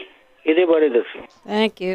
ਦੇਖੋ, ਬਿਲਕੁਲ ਦਾਇਰੇ 'ਚ ਕਰ ਰਿਹਾ, ਕਾਨੂੰਨ ਤੋਂ ਬਾਹਰ ਨਹੀਂ। ਕਾਨੂੰਨ ਤੇ ਦਾਇਰੇ 'ਚ ਨਾ ਹੁੰਦਾ ਤੇ ਮੈਂ ਜਿਵੇਂ ਕਹਿੰਦਾ ਕਿ ਜਿਹੜੇ ਔਨ ਰਿਕਾਰਡ ਹੈ, ਇਹ ਤਾਂ ਸਾਰੀਆਂ ਚੀਜ਼ਾਂ ਕਿੰਨਾ PRTC ਪਨਬਸ ਦਾ ਵਧਿਆ, ਔਰ ਇਹਨਾਂ ਨੇ ਤਿੱਗਣੇ ਕਿਉਂ ਕੀਤੇ ਆ ਜਿਹੜੇ ਰੂਟ ਪਰਮਿਟ, ਜਿਹਨੂੰ ਕਿ ਅਦਾਲਤ ਨੇ ਵੀ ਰੱਦ ਕਰਤਾ ਸੀ, ਉਹਦੇ ਤਹਿਤ ਹੀ ਉਹ ਕੰਮ ਕਰ ਰਿਹਾ। ਤੇ ਤੱਕ ਦੇਖੋ, ਇਹ ਅਜੇ ਬਾਅਦ ਵਾਲੀਆਂ ਗੱਲਾਂ ਨੇ।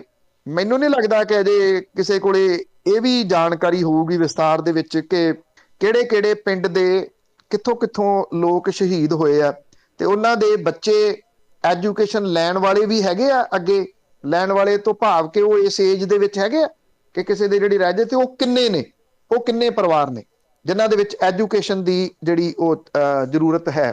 ਜ਼ਰੂਰ ਇਹਦੇ ਉੱਤੇ ਵੀ ਕੰਮ ਜਿਹੜਾ ਉਹ ਕਰਾਂਗੇ। ਕੋਈ ਸੰਸਥਾ ਕਰ ਰਹੀ ਹੈ ਕਿ ਉਹਨੇ ਇਹਦੀ ਜਿਹੜੀ ਜਾਣਕਾਰੀ ਆ ਸੰਯੁਕਤ ਕਿਸਾਨ ਮੋਰਚੇ ਤੋਂ ਹਾਸਲ ਕੀਤੀ ਹੈ, ਕਿਉਂਕਿ ਉਹਨਾਂ ਤੋਂ ਬਾਹਰ ਜਾਣਾ ਇਸ ਵੇਲੇ ਜਾਂ ਉਹਨਾਂ ਨੂੰ ਪੁੱਛੇ ਤੋਂ ਬਿਨਾਂ ਕੋਈ ਵੀ ਐਲਾਨ ਜਿਹੜਾ ਉਹ ਕਰਨਾ, ਇਹਦੇ ਤੋਂ ਥੋੜਾ ਜਿਹਾ ਸਾਰੇ ਜਿਹੜੇ ਨੇ ਉਹਨਾਂ ਨੂੰ ਸੁਚੇਤ ਹੋਣ ਦੀ ਲੋੜ ਹੈ। ਪੈਸੇ ਪੂਸੇ ਇਕੱਠੇ ਕਰਨ ਤੋਂ ਵੀ ਸੁਚੇਤ ਹੋਣ ਦੀ ਜ਼ਰੂਰਤ ਹੈ, ਬੇਹੱਦ ਸੁਚੇਤ ਹੋਣ ਦੀ ਜ਼ਰੂਰਤ ਹੈ।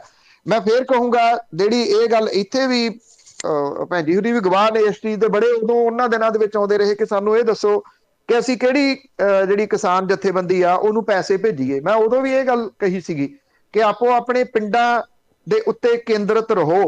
ਅੱਜ ਵੀ ਤੁਹਾਨੂੰ ਉਹਨਾਂ ਪਿੰਡਾਂ ਦੇ ਉੱਤੇ ਕੇਂਦਰਿਤ ਰਹਿਣ ਦੀ ਲੋੜ ਹੈ।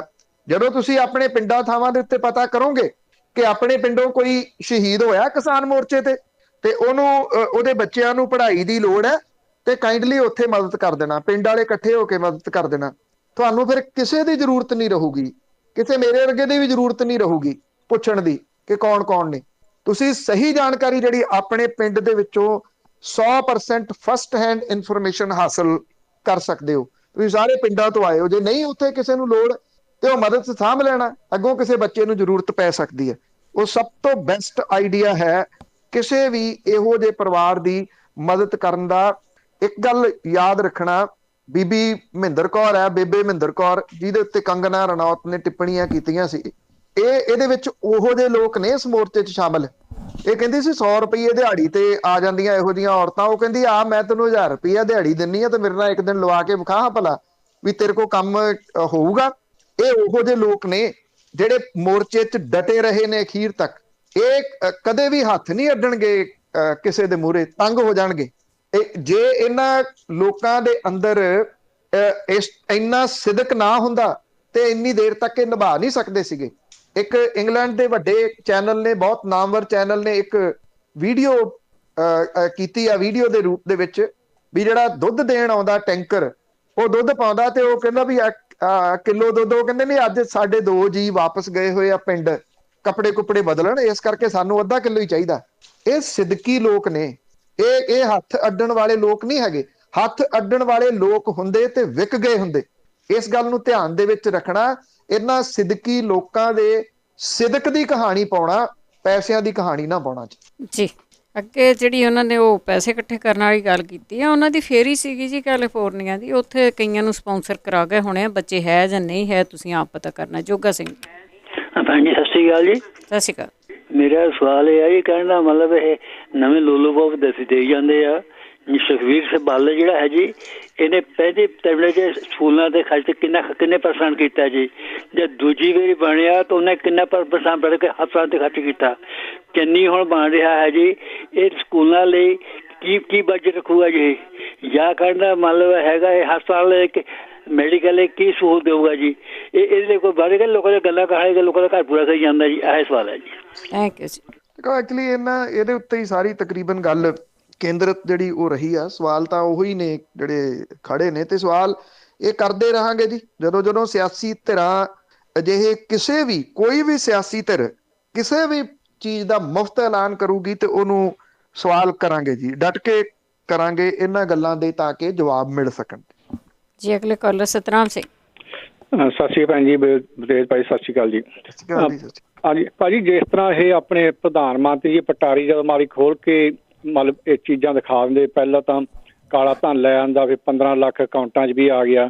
ਹੁਣ ਇਹ ਜਿਹੜੇ 3 ਕਾਨੂੰਨ ਪਹਿਲਾਂ ਤਾਂ ਗੱਲ ਇਹ ਮੰਨੇ ਨੇ ਵੀ ਇਹ ਗਲਤ ਸੀਗੇ, ਕਾਲੇ ਕਾਨੂੰਨ ਆ, ਤੇ ਹੁਣ ਕਿ ਹਜੇ ਤਾਂ ਮਤਲਬ ਕਹਿੰਦੇ ਸੋਚਿਆ ਹੀ ਅਸੀਂ ਵੀ ਮਾਫ਼ ਕਰ ਦੇਣੇ ਆ, ਪਰ ਉਹਨੇ ਇਹ ਨਹੀਂ ਕਿਹਾ ਵੀ ਪੱਕੇ ਕਰਨੇ, ਮੁੜ ਕੇ ਨਹੀਂ ਕਰਨਗੇ।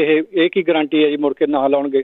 ਤੇ ਦੂਸਰਾ ਮੇਰਾ ਸਵਾਲ ਵੀਰ ਜੀ ਇਹ ਆ ਵੀ ਜਿਸ ਤਰ੍ਹਾਂ ਹੁਣ ਪੰਜਾਬ ਦੇ ਵਿੱਚ ਸਾਰਿਆਂ ਪਤਾ ਜੀ ਬਾਦਲ ਤਾਂ ਜਿਹੜੇ ਭਾਜਪਾ ਵਾਲੇ ਸਾਰੇ ਪਹਿਲਾਂ ਰਲੇ ਹੋਏ ਸੀਗੇ ਤੇ ਕੈਪਟਨ ਵੀ ਰਲਿਆ ਸੀਗਾ। ਹੁਣ ਚੌਥੀ ਪਾਰਟੀ ਨਹੀਂ ਬਸਪਾ ਵਾਲੇ ਨਾਲ ਲਾਤੀ, ਕੀ ਇਹ ਰਲ ਕੇ ਸਾਰੇ ਕਾਂਗਰਸ ਨੂੰ ਮਤਲਬ ਹਰਾ ਸਕਦੇ? ਮੇਰਾ ਇਹ ਕੁਐਸਚਨ ਹੈ ਜੀ। Thank you. ਦੇਖੋ ਇਹ ਆ ਕਿ ਇੱਕ ਵਾਰੀ ਜਦੋਂ ਪਾਰਲੀਮੈਂਟ ਦੇ ਵਿੱਚੋਂ ਪਾਸ ਹੋ ਗਿਆ ਕਿ ਬਿੱਲ ਵਾਪਸ ਲਏ ਜਾ ਰਿਹਾ, ਹੋ ਜਾਣਗੇ ਇਹਦੇ ਤੇ ਬਹੁਤਾ ਘਬਰਾਉਣ ਦੀ ਜ਼ਰੂਰਤ ਨਹੀਂ। ਖਦਸ਼ੇ ਤੁਹਾਡੇ ਜਾਇਜ਼ ਨੇ ਸਾਰੇ, ਖਦਸ਼ੇ ਸਾਰਿਆਂ ਨੂੰ ਹੈਗੇ ਨੇ, ਪਰ ਇਸ ਤਰ੍ਹਾਂ ਨਹੀਂ ਕੁਝ ਹੋਣ ਲੱਗਿਆ। ਇਹ ਬਿੱਲ ਵਾਪਸ ਹੋਣਗੇ। ਉਸ ਤੋਂ ਬਾਅਦ ਮੁਲਕ ਦੇ ਅੰਦਰ ਕੋਈ ਸਿਆਸੀ ਧਿਰ ਇੰਨੀ ਜੁਰਤ ਨਹੀਂ ਕਰੂਗੀ ਕਿ ਕਿਸਾਨਾਂ ਦੇ ਖਿਲਾਫ ਇਸ ਤਰ੍ਹਾਂ ਦਾ ਬਿੱਲ ਸਿੱਧਾ ਲੈ ਕੇ ਆਵੇ। ਇਹਦੇ ਵਿੱਚ ਸਿੱਧਾ ਲਫ਼ਜ਼ ਮੈਂ ਤਾਂ ਵਰਤਿਆ, ਇਹ ਅਸਿੱਧੇ ਤੌਰ ਦੇ ਉੱਤੇ ਆਉਣਗੇ ਜ਼ਰੂਰ ਆਉਣਗੇ ਦੂਜੇ ਰਾਹਾਂ ਥਾਣੀ। ਕਿਵੇਂ? ਜਿਵੇਂ 13 ਦੇ ਵਿੱਚ ਅਕਾਲੀ ਭਾਜਪਾ ਸਰਕਾਰ ਨੇ ਇੱਥੇ ਜਿਹੜਾ ਕੰਟਰੈਕਟ ਫਾਰਮਿੰਗ ਦਾ ਬਿੱਲ ਪਾਸ ਕਰ ਦਿੱਤਾ ਸੀ, ਕਾਨੂੰਨ ਬਣਾਤਾ ਸੀ। ਕਾਂਗਰਸ ਵੀ ਚੁੱਪ ਰਹੀ ਉਹਦੇ 'ਚ। ਕਾਂਗਰਸ ਕਹਿੰਦੀ ਅਸੀਂ ਤਾਂ ਬਾਈਕਾਟ ਕੀਤਾ, ਅਸੀਂ ਤਾਂ ਬਾਹਰ ਗਏ ਸੀ ਤੇ ਮੁੜ ਕੇ ਤਾਂ ਤੁਸੀਂ ਉਹਦਾ ਵਿਰੋਧ ਕਰ ਸਕਦੇ ਸੀ, ਤੁਸੀਂ ਉਹਦਾ ਵਿਰੋਧ ਕੀਤਾ? ਕਿਸੇ ਨੇ ਨਹੀਂ ਕੀਤਾ। ਕੈਪਟਨ ਅਮਰਿੰਦਰ ਸਿੰਘ ਬਣ ਗਏ, ਉਹਨਾਂ ਨੇ ਕੱਖ ਨਹੀਂ ਕੀਤਾ। ਹੁਣ ਆ ਕੇ ਕੰਟਰੈਕਟ ਫਾਰਮਿੰਗ ਵਾਲਾ ਰੱਦ ਕੀਤਾ 13 ਦਾ। ਇਹਦੇ ਬਾਰੇ ਨਰਿੰਦਰ ਤੋਮਰ ਕਹਿੰਦੇ ਸੀ ਨਾ, ਸਾਡੇ ਤਾਂ ਗਲ 'ਚ ਅੰਗੂਠਾ ਦਿੰਦੇ ਹੋ, ਤੁਸੀਂ ਤਾਂ ਆਪ ਪਾਸ ਕਰੀ ਬੈਠੇ ਹੋ ਪੰਜਾਬ ਦੇ ਵਿੱਚੋਂ। ਇਸ ਕਰਕੇ ਇਹ ਅਸਿੱਧੇ ਤਰੀਕੇ ਦੇ ਨਾਲ ਆਉਣਗੇ। ਸੁਚੇਤ ਹੁਣ ਹੋਰ ਜ਼ਿਆਦਾ ਰਹਿਣਾ ਪਊਗਾ। ਸਿੱਧਾ ਨਹੀਂ ਆਉਂਦਾ ਕੋਈ, ਇਸ ਗੱਲ ਦੀ ਗਰੰਟੀ ਹੈ।